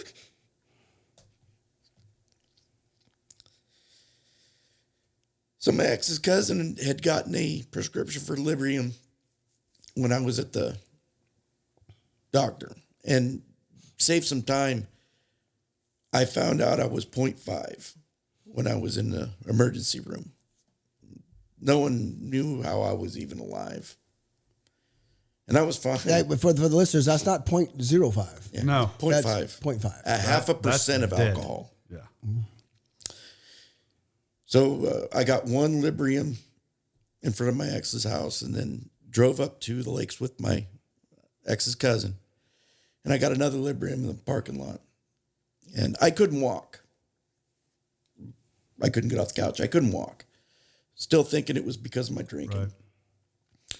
They wheeled me in. I blew a 0.4 when I was there. Gone down a little bit. Wow. A little bit. No drinking. That was 24 hours after my first drink. That That was still a 0.4. yes. That takes a lot of drinking just to stay that. Oof. That was December 7th when I got to the Lakes and started detox. Second day I'm there. Third day I'm there. Doctor comes in, checks everybody, and he's sitting there poking my stomach as hard as a rock, always. And I figured it was just muscle or whatever.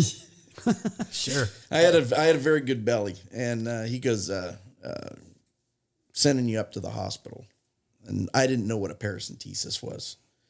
Sending you up for a paracentesis. So I get up there, and apparently my mineral levels were so fucked up in my body, they wouldn't allow me to do that procedure. They were shoving potassium, magnesium, all sorts of crap. Well, I had gray hair before. I actually had black hair when I left. My color was coming back, and my hair is amazing. So they got me good enough to where I had a paracentesis and got another one coming. Yeah, I'm on the table, and there's an older lady and a younger gal. You know, younger gal's probably in her 20s. Older gal's my age, late 40s. And we're talking, and they said to me, it won't be soon. Dr. Dong's coming in. Oh my God, what a name. Dr. Dong. Wait Dr. a minute. Dong. There's another doctor down the road we'll hopefully get to. So I looked at her, and I said, you're kidding me? She goes, no, Dr. Dong will be in a second. And I said, You did you? no more Yankee my wanky. The Dong, I need food. The nurse that's about my age almost hit the floor and started busting up laughing. The younger one had no idea what we were talking about. Jesus. And all of a sudden, Dr. Dong comes in. Does he know who John Hughes is? This guy, I figured he was going to have a thick accent. Perfect English. if I'd have closed my eyes, the guy would have been looked just like me.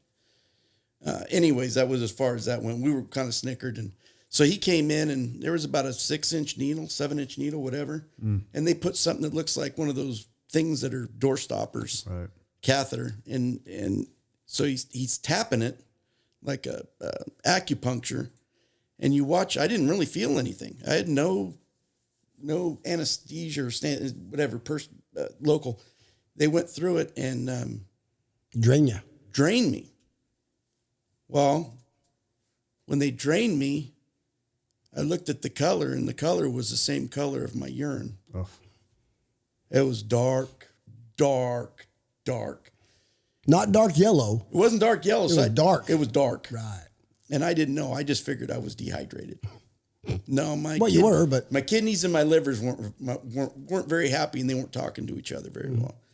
So they sucked out 2.5 liters. And that's not 2.5 ounces. That's 2.5 liters. So that's the size of a 2-liter bottle. Two of them. But here's the thing, and I've asked you about this last time, because I would assume, you would assume that you would have so much, like, oh man, I can breathe easier now. But you didn't even feel a difference. You were so drunk. I mean, you were just said so much alcohol, so much anesthetic in you. Basically, you didn't feel it. I never felt it. Crazy. So went back to the lakes and had to restart detox because I was there. You have to be there 2 weeks, whatever. And I remember about 38 days in, my back started hurting real bad. I figured, okay, I pulled a muscle in my back, and went up, talked to the nurse. It was real bad, so they got me a shot of tramadol. Had it shipped down from Sonora. Gave me a shot of tramadol. Within 5 minutes, I felt perfect. Got up, grabbed a bag of popcorn. It was night. Grabbed a bag of popcorn, put it in the microwave, went into my bedroom, ate my popcorn, fell asleep. Woke up in the morning at 6 o'clock and pain's back a little bit. So I went and took a hot shower. Pain never got better. It just kept getting worse and worse and worse. Sitting on the couch in the morning, and my counselor walked by, and she just goes, "Hey, John, how are you doing?" And I said, "Good." And I was laboring a little bit, and I said, "Good to see you, Caroline." And she walks by, and I started crying. I said, "Caroline, please come here." And I said, "I want to drink. I want to drink real bad. I want to drink real bad." I said, "I'm hurting. I want to drink real bad." And she looked at me and she started crying with me. And she said, "Thank you so much for telling me that." Immediately, once I told her and told on myself, the fucking relief I felt. So we talked for a second, and she went up, and I was there. Pain still in my back, but I felt better mentally. Laid on the other couch. I couldn't get off that other couch. The chef, she actually brought me my lunch, my last meal. Walked up front, sat down at a chair at the front desk, and my head's down at the desk. I'm waiting for other painkillers to show up. And I remember the nurse was almost kind of getting pissed at me. She goes, "Would you just want me to get you an ambulance?" And I said, "Sure." And that's the last thing I remember. Did you hit the floor then, or I have no idea. No one ever told you what happened from that point on? Someone said I went back to my room. I don't know how I could have made it back to my room.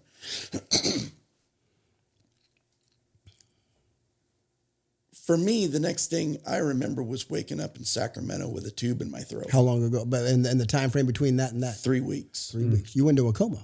I was in a coma. What placed you there? I immediately went into a coma and was rushed, coded. They had found an abscess had got along my spinal cord, between my spine and my vertebrae.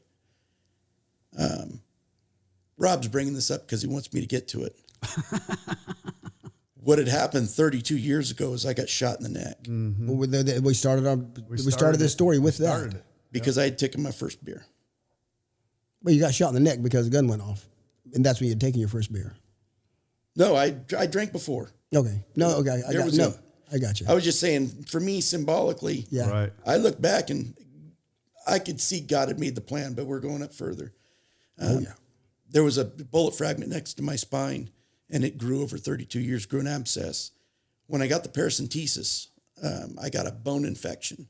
Bone infection pissed off the abscess, which was squeezing my spine already. The reason I was falling At tripping, home. and doing everything else at home. Was that? Right. Had no idea. No doctors ever found it or anything. Well, because of all the drinking, who would They blamed everything on that. Blamed it. Oh, Right. 1.75, you're at No. 0.4, diabetes, everything. You quit drinking first, then we'll Right. fix this. You quit. Yeah. I mean, they got to, I'm an alcoholic. I'm not drinking. If they gave me a prescription, I would look at that prescription to make sure I could drink with that prescription. If I didn't take that prescription. But sometimes if there's a warning. Got to have your priority. But hold on, if there's a warning, sometimes you got to read the warning too, because it might make you drink a little better. Yeah. Oh, yeah. Enhances the Just effects saying, of. I'll just take a couple Damn it, Rob Don. and a shot. I've done it. I remember telling the Every doctor. alcoholic has. I remember telling the doctor, I said, is this thing going to do anything to my liver?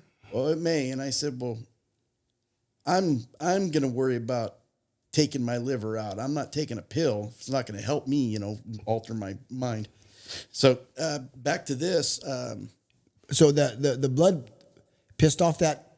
It pissed off the abscess. The abscess swelled and crushed my spine. Anybody who knows this, it was at a C6, which is just at the base above your shoulder blades. Which is right where that bone, the bone fragment was below that. The bullet fragment. The bullet fragment. Sorry, bullet. It swelled up and it ruptured. So not only did I go paralyzed, it went septic. I got sepsis in my cerebral spinal fluid. No one could find. It took the CAT scan up in Sacramento for them to find it, and they finally did a spinal tap and found it. I was still in a coma. I was not trached yet. They wanted to. Had a vent. The doctors that were talking to my daughter, because my ex-wife's, she's out of it. My daughter and my son was flown up to from San Diego there. And I don't know if he was there for this or not. They had told my daughter, your dad's not going to be coming out of the coma. The only thing that's keeping him alive right now is a ventilator. And so they talked to the nurse, they're talking about palliative care. And my daughter knew. My daughter knew for a long time. I never wanted to live suffering or anything, And she just, I know it was hard on her. The nurse forgot to tell palliative care and went home. Otherwise, it would have done that day. They'd have pulled you off the machine. They would have pulled me off the machine. I would have been done. Next day, it started all over again. They started coming back up to the room to do the procedure. My respiratory therapist was going ape shit in my room. So were the nurses and everything else. They had finally found a antibiotic that was working.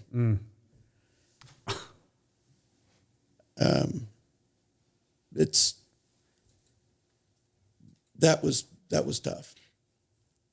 So when I woke up, I remember my daughter. I woke up and I was paralyzed from the chest down. I was a quadriplegic. I couldn't hardly move my left arm. And when I say hardly, most people, you could just move it. Right. I mean, for me, it was, I couldn't move it. Had no movement in my legs or anything. I remember my daughter telling me, Dad, I'm sorry.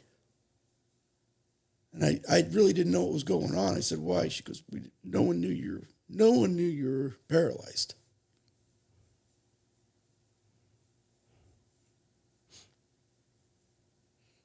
I just looked at her and said, I love you. Don't. With me, when I said I couldn't talk, once they pull that penis out of your throat that gives you air, because you're constantly gagging the whole time.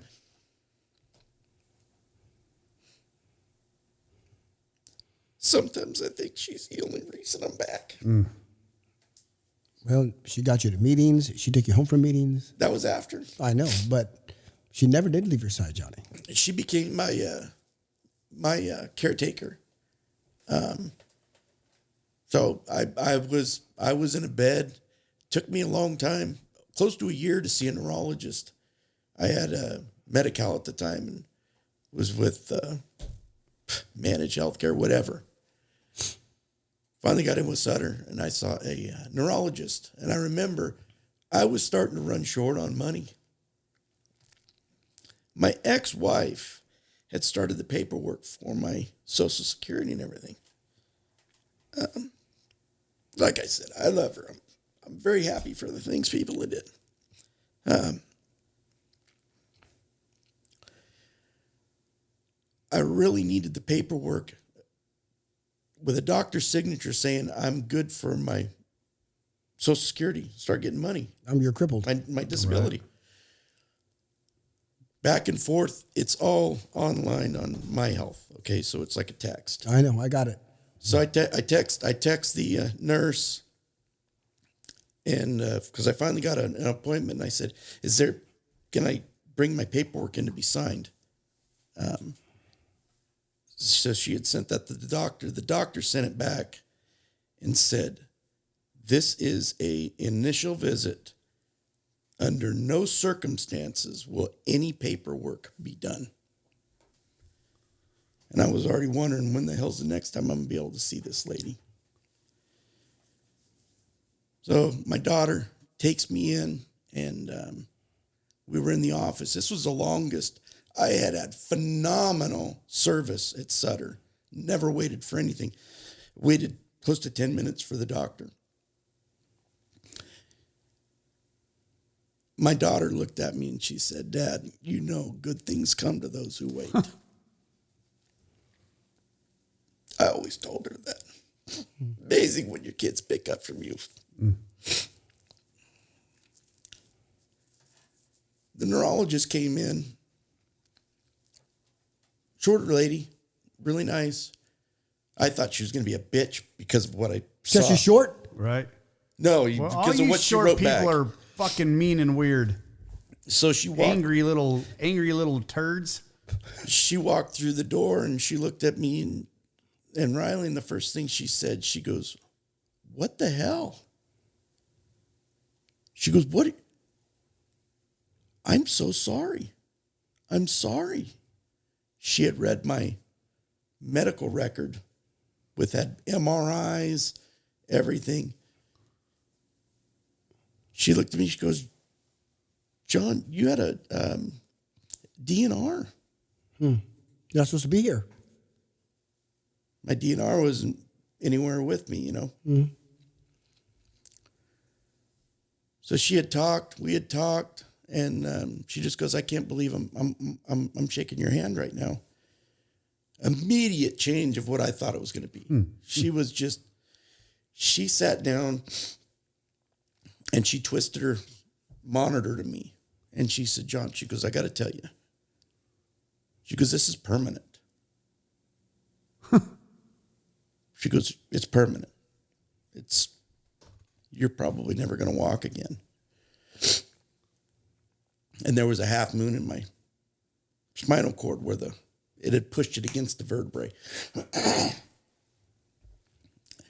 And I was kind of moving my legs a little bit. And she goes, are you doing that? And I said, well, kind of, but not really. And she goes, wow, that's where this is at. That's not supposed to happen. At that point, AA had already kicked in because of reading the book, man. 417. There we go. You learn about acceptance. And I don't know why. I felt so warm. And I didn't even care. Did not make me upset at all. I just said, yes, ma'am. And she's looking at me like I'm going to get sad. And I said, it's okay. It's okay. It's okay. You're good. Thank you. I don't know what the hell had happened. But AA, God damn. So I was walked through the steps when I was in the hospital because I always thought God protected me. Hold on a second. You walked through the steps in the hospital? When I went out, God walked me through the steps. Okay.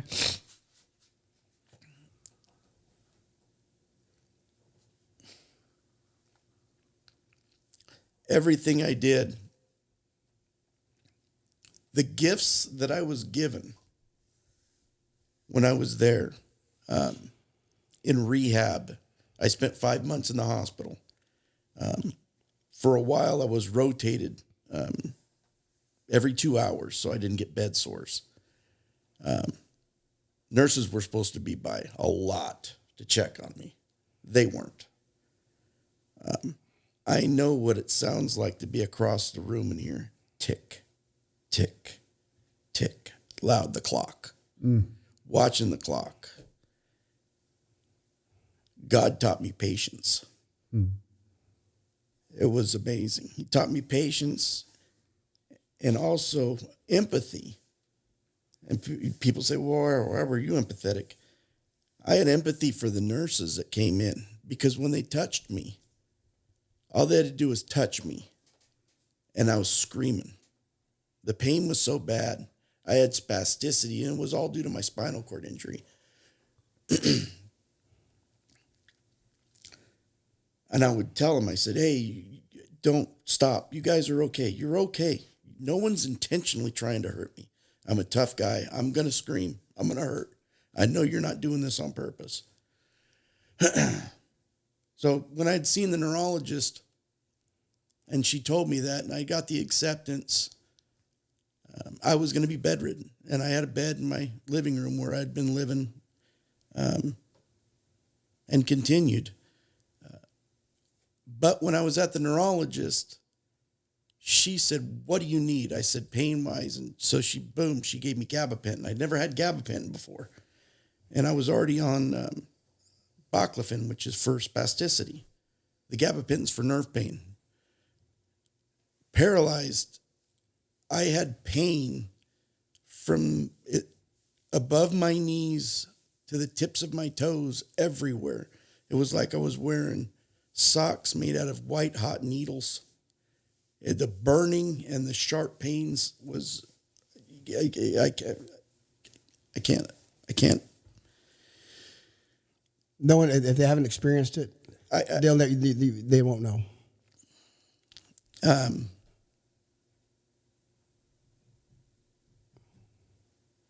trying to think. She signed the paper too. Oh, she looked at me and she was signing the paper.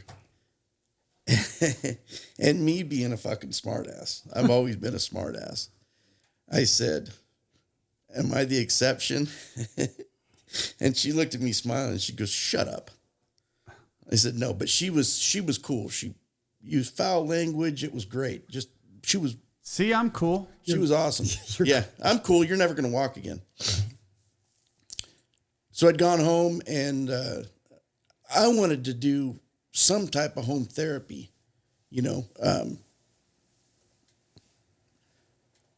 because my legs were moving, but they weren't moving. They could at least stretch me out and keep my blood flowing and the hamstrings and everything loose. Mm-hmm. Because my legs wanted to, my heels wanted to touch my ass. Yeah, atrophied. Okay, so I'd gone from about 205 pounds to 155 pounds. I was skinny. I had no strength, no nothing. Was wearing a diaper. Couldn't get in to see a urologist. I couldn't get in to see anybody. My pain management, it was a joke. I was constantly talking to God. One time, I got pissed and I asked, why in the fuck are you doing this to me? Why? Why all this pain? And my daughter was in the room. She was doing it. I just looked at her. I said, Riley, I'm so sorry. I don't mean to cry. I could just imagine what she felt dealing with me, everything else, and then to hear me cry.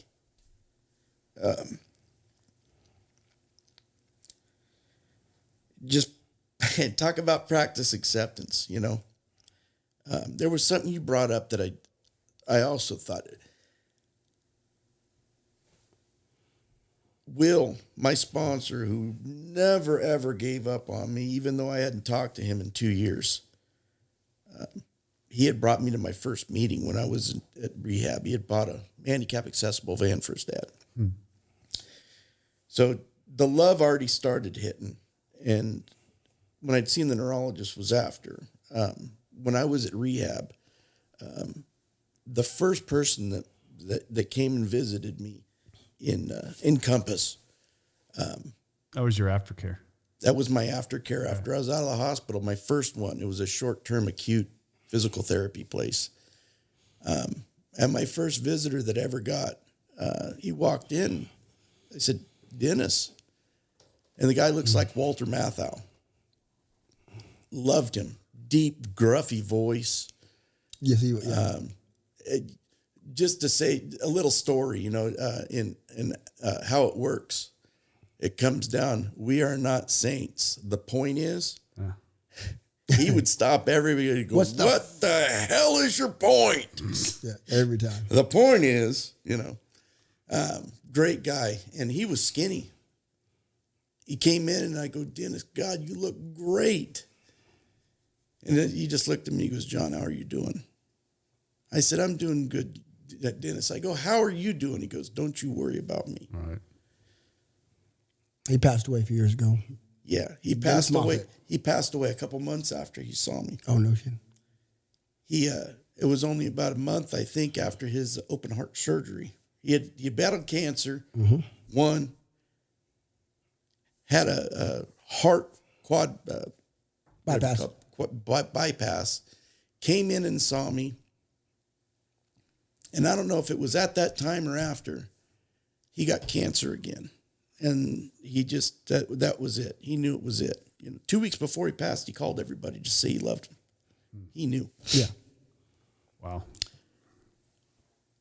No one knew. I have no idea how these people even knew where I was at. I don't know if my ex-wife called him.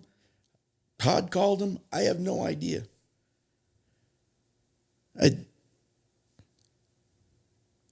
Just a lot of people from the program. I had very, very few visitors. My family might have visited me a couple times. My daughter was there every day, if not every other day. So got out and Will started taking me to meetings. Pushed me I was so weak I couldn't even set the brakes on my wheelchair. He had to do it. I remember seeing you. This is when I first started going in the rooms. I used to spasm and my legs would hit. I was worried about lifting the fucking table.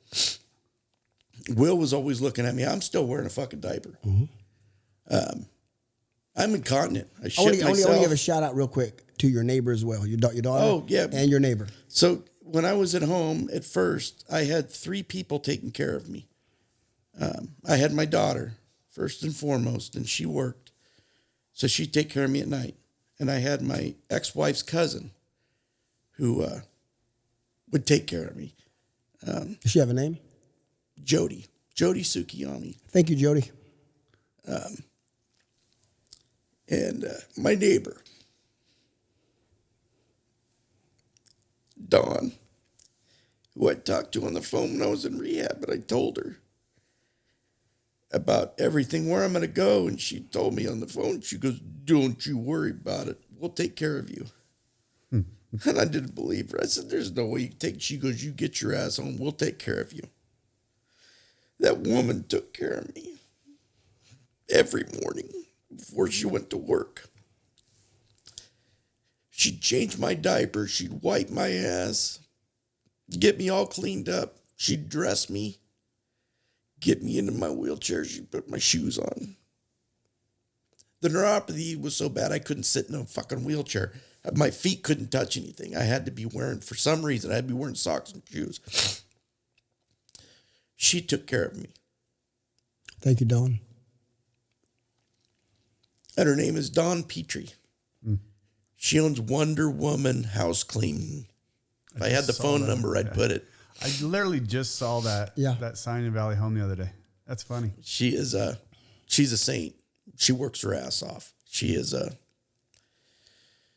took care of me. If I won the lottery, I would give them everything. I would keep $100,000 or whatever. I'd tell them, you split it between 3 ways. There's 3 saints.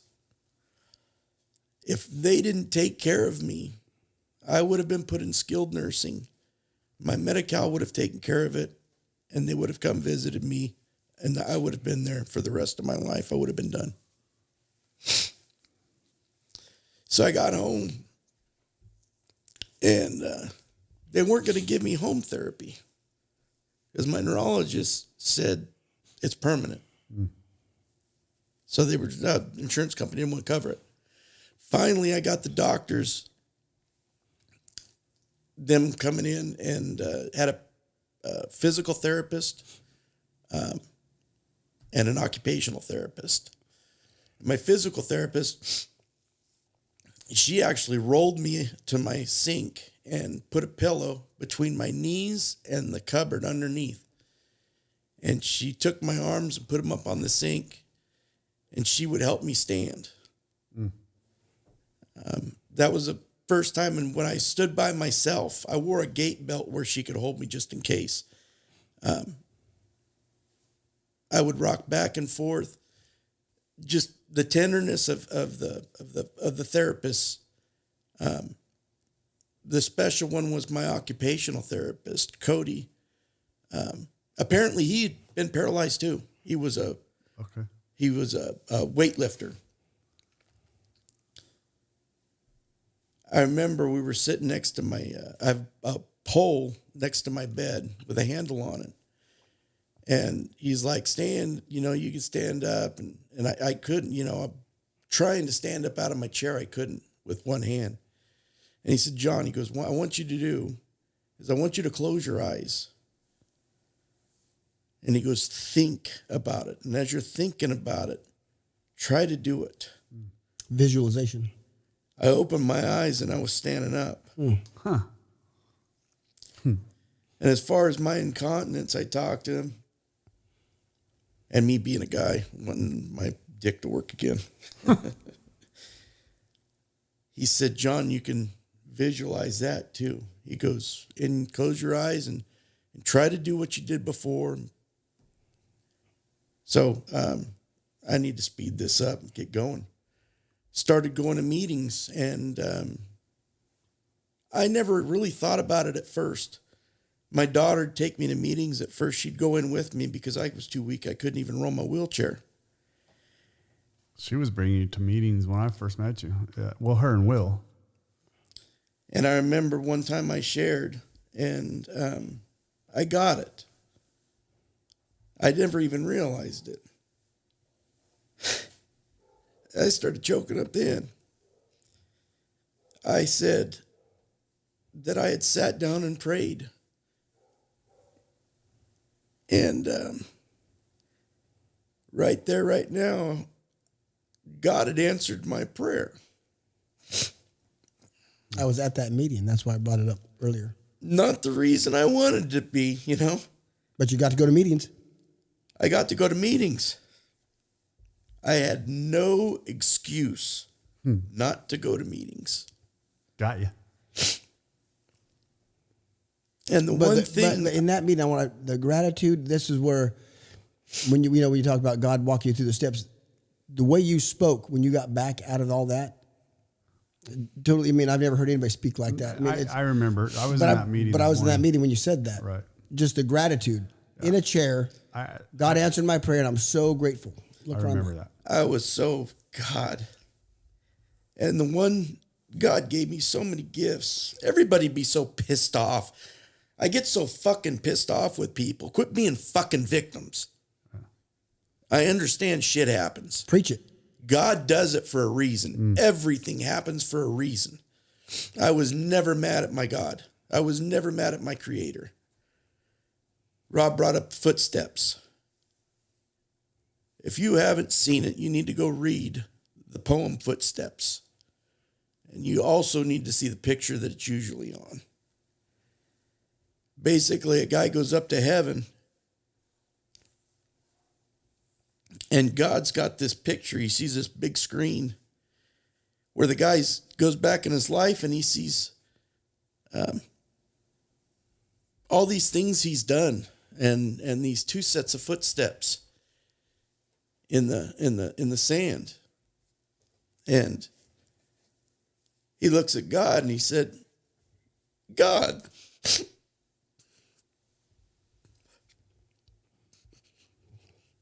the worst times of my life, you left me. There's only one set of footprints. He said, why'd you leave me? And God said, my child, those weren't your footprints.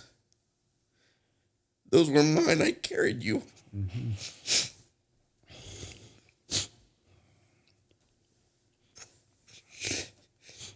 And the analogy for me, losing my legs, I look back in my life and all I saw was one set of footprints, and I know they weren't mine.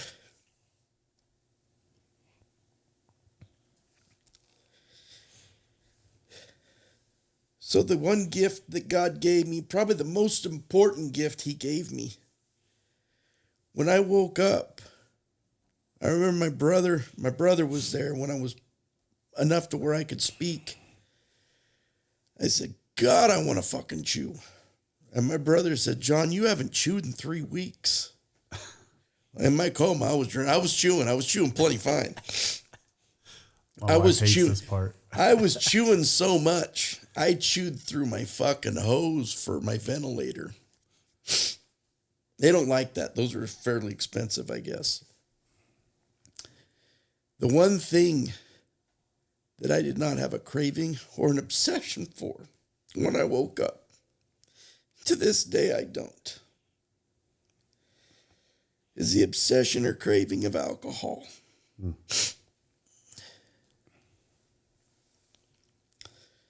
And still, the empathy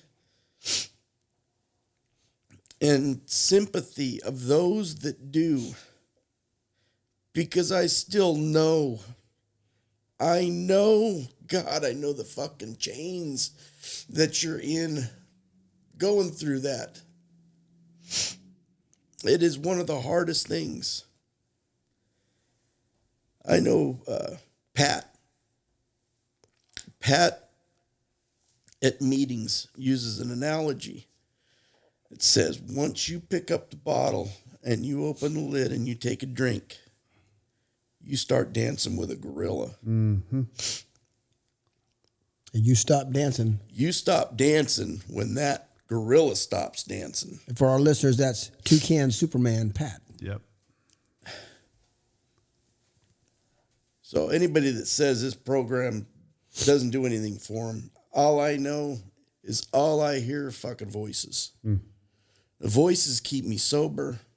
Voices tell me to call.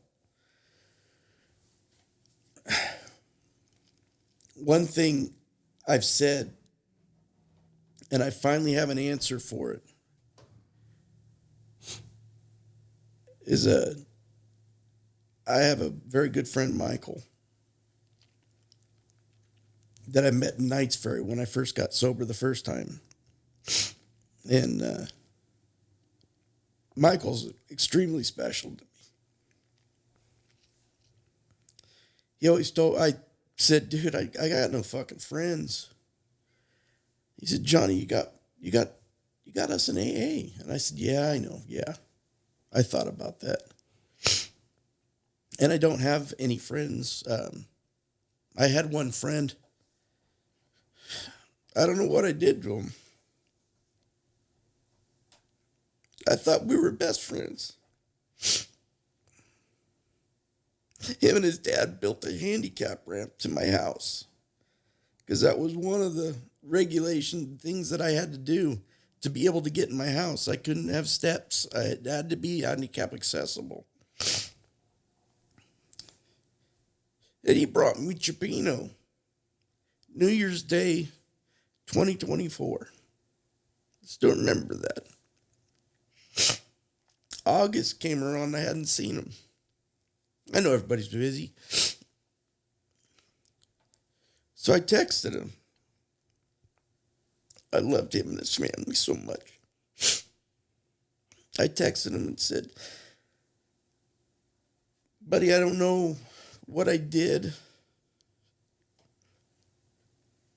but just know I love you. I love you, your wife, and your kids. You've got 2 beautiful daughters who are March of Dime kids. They were born at 20 weeks. I'm around so many miracles, it's not even funny if people open their eyes. He called me back immediately. He goes, hey, buddy. I go, hey, Nate, what's going on? He said, nothing. I said, what did I do? He goes, dude, you didn't do anything. You didn't do anything wrong. I was talking to him, and he goes, I'm on my way to Reno right now to drop my girls off at school. I haven't heard from him ever since. He told me he was going to stop by. And I figured, hey, they know I'm not going to keep reaching out. If I'm not wanted, Life I'm not happens wanted. too. Huh? Life happens. Life happens. Yeah. One thing I learned, it is what it is. Right. I know one of the things you bring up friends, John, and I can promise you I had some great friends before and I still do, but I've never had the friendship like I have in AA. I wouldn't trade 1 ounce of friendships I have outside of AA for anything. But This me, what also the definition of a friend, what a friend really is. Right. I've got those. Wait. What Larry just said, because of what Michael said, you got us. I said, I got no fucking friends, man. I don't have any friends right now. I have family. Yeah. True fact. True fact. My family are the men and women of Alcoholics Anonymous, and my daughter and my son. I still have a relationship with my ex-wife. I was going to ask, where's that she was pretty involved with your recovery, right? We're amicable. I thank her for a lot. Okay. She had my daughter up there. I know she had visited me in Turlock, maybe even in Compass. I can't remember because my daughter was unavailable and couldn't show up. Okay. She's done a lot. Shit happens. Right. Like I said, that wasn't a one-way deal. I don't blame anybody. Right. It was my choice alone. I made a conscious decision to drink. Right. Absolutely. And I relied on something else to make me feel good. Right. And that was all mind altering. Right. Where's your relationship at with your kids? Well, you obviously you said your daughter, but what about your son?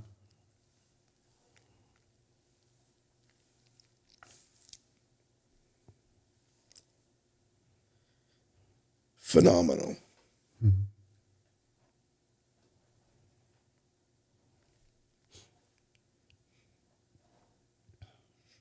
If I were my kids, I would have said, fuck you, and never left or never came back. I was an asshole. Never to them. Never like what you're thinking. Like what Rob was talking about. Not being available. When they asked me a question that bothered me, I tried to get them away from me so I could drink. I know when they came, or before I'd gone to treatment, I remember sitting on the couch. Was it before treatment? I remember them sitting on the couch, and I looked at them both. It was after treatment. After I was out of the hospital, I said, I want to apologize to both of you, and I want to thank you for loving me. Because I chose a bottle over you. I would have picked that bottle before you. I promise I never will do that again. I love them so much.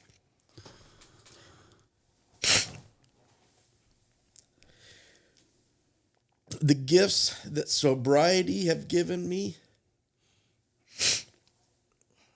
my children. I went deer hunting with my son the other day. I say deer hunting. Okay. I was sitting in the cab of my truck taking care of my granddaughter. He's got a red lab. I've never seen, didn't know what a red lab was. She looks like Clifford, the big red dog. He paid $2,500 for this dog. I believe it.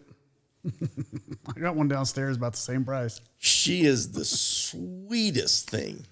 And she's 6 months old, and God beats me up. Did he get any deer? Did he get one? No, you didn't. It was funny. We were road hunting. I said, dude, dipshit, you understand we're in a diesel, right? We're in a diesel. It's running, and you're just jumping off the road. I don't think it was about the deer hunting as much as it was probably spending time with Dad. That's exactly what it was. Thank you for the questions, Katie. Huh? I said that's the thing, and Katie for the questions. And Fuck you, Rob. What? Fuck you. You don't think my fucking pea-brain can come up with that shit? I just asked. Did they or did she? Was that? Yes, she's giving me the questions, you prick. I know. But let me own it. No. I gotta thank you because you're keeping me. Thank you, Katie. Just keeping me going. I appreciate that. You know what? Here's the thing, and I'm gonna be 100% honest with you. The end of the last 35, 40 minutes is the story. Well, this is the story we were going to. This is the story we should have. That we're going to get. Yeah, and this is the story I've got. This is the recovery. Yeah. Right. This is. I mean, I think when I'm gonna start wrapping this up because I want to do another. I want to do a topic with you because I believe we have some other good stories to get out of you. But I believe your story and your redemption from your gunshot from when you were a kid that swelled up in you over all those years that finally burst in you is, I mean, a lot of people, and you say it was God working with you, and you literally, he had to take your legs out from underneath you to wake your ass up. You know, some people can get poked and prodded in the ribs and get stirred into the right directions. Some people need a little slap over the head, and some people need a hit over the fucking head with a 4x4. Shot. Right. So now, but the culmination of all this, or the ancillary benefit, if on video, getting to watch John, if you can put in, I had to cancel video on this. Walk up the steps because once again I was having technical issues, but I wasn't about to stop the recording because it was getting into into where I wanted it to go. So we stopped recording. I haven't been recording for the last So hour. you didn't catch me crying. Awesome. No. I'm, you know what? Here's the thing about it. There's certain things that I'm kind of glad we don't have video. And, you know, your sincerity and your depths of your pain is But that'd been great, shown. though. It would have been. You can hear the pain in your voice, and you know what? That's all. And the gratitude. And the gratitude. The video I got of you coming up the stairs is going to be something that I'm going to use as well. Your story is an incredible story on how your physical therapy and your walk in AA is anybody that wants to use a fucking excuse that says I can't get, fuck you. Or like Johnny talks about that victim mentality. Yeah. We got to get out of that. Yeah. I mean, this man could not move his arms, couldn't move anything. And he said, nope, I'm going to do this. And he's getting laid. Here's one thing. Here's another analogy. Looking back to see how you could have done better is a bunch of bullshit. I was going to say, you can't do that. There was an analogy I heard, and I fucking love it. In your car, you're looking through a windshield that's huge. That's what's out in front of you, right? Right. When you look behind you, you're looking through a rear view mirror. Like that. That little tiny rear view mirror. Right. It's okay to look back, but don't fucking live there. Right. Because there's nothing you can do. It is what it is. You know, and that's where I say, you've heard me say it, the past is the depression that kicks in, right? That's what swells that depression is when you dwell on shit that I shoulda, coulda, woulda, right? Is for me. Anytime I get myself into a hole, it's normally where it's at. My anxiety crops up when I start worrying about shit that I can't control, which is the future, tomorrow, if I stay in where I'm at right now, I'm at complete, total serenity and peace in my life, right? Total, complete serenity in my life. I can't get outside of that. And there's certain people that I can't be around because they take me out of that, right? That's the reason why I love the rooms of AA, right? Because you can get in there and everybody is in there now, right? Everybody's hopefully we're working to be there. Working to get there. They're working and helping others get there. Right. And that's where I just, and having somebody like a John in our lives and in our rooms of AA where I can look across the table and see you and know that if that man can do what he did, there ain't nothing that can keep me from not doing what I need to accomplish every day, right? He battled all the way back from nothing to walking up the stairs into this studio. And why? Because he just kept putting his faith in God. He just kept putting his thoughts to the side. He kept saying, not me, him, not me, him. And for that, he is carrying you, just like you said, right? And you're beginning to put that second set of footprints in that sand right now. You're beginning to be able to walk beside him now. And that's an incredible feat that you've been able to do. And what you're doing to help other people by telling this story is that. And I'm so happy. You say it out loud. The promises. Yeah. What step? Ninth step promises. Right. If anybody says that shit don't come true, sorry. I preach it all the time. But what does it say though? These will always materialize if what? We work. If we don't pray for a hole while you're leaning on a fucking shovel. And that's just, and hey, anytime, Johnny, you put in the work. Oh God. And anytime you're feeling, and I get it, and you can't, Rob, you've been through it. Anytime you're feeling blah, you ain't fucking doing something. Yeah, it's not what you are doing. It's what you're not doing. I get that way and I'm like, oh fuck, I got to go do something. What do I got to go do? I need to call somebody. I need to go do something. I need to get my ass to a meeting because I'm feeling shitty. So that's me getting inside of my own head. Fuck that place. Hey, I can't be in there. I want to bring up a lighter note. As we know, we have we're coming back with another episode. I know, but just we're going to talk about him holding the fucking Michelob not yet case in front of his hotel room. But because the doctor that gave him the drain to stomach was Dr. Dong. His urologist to help get his pee-pee working is Dr. Wang. Yang. Oh, Dr. Yang. Sorry. Yang. Same difference. Yeah. He's the difference between a Wang and a... That's awesome. That is awesome. I did get a message, though, coming through that my granddaughter and my grandson both won their wrestling tournament today. Both took first place. Awesome. The season is just getting started, baby. Let's go. John, Recovery Unfiltered. Recovery Unfiltered podcast at gmail.com. Guess what? My new intro says it, so just hang tight. No, your outro says it. Our outro, yes. But no one stays around for that shit. John, this one's short, though. So if we keep talking. Thanks for joining us today. See? She's even a pretty voice. If you or anyone you know is struggling, you can reach out to us at Recovery Unfiltered Podcast at gmail.com. Please remember to like and follow. Let it be her voice. So this podcast reaches not some those AI who are bullshit. struggling. That ain't AI. That's my Instagram, voice. No, Facebook. Come on, Katie. I want it the real deal. I don't want no AI generated. I want live. All right, John. But I like both. I like them both. We're coming back. We'll be back. Okay. Bye, bitches. Thanks for joining us today.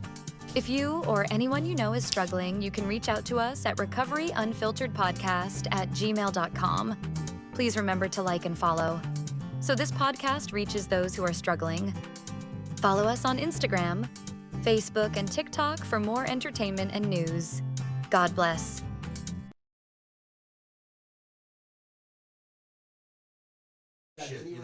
Well, it's not.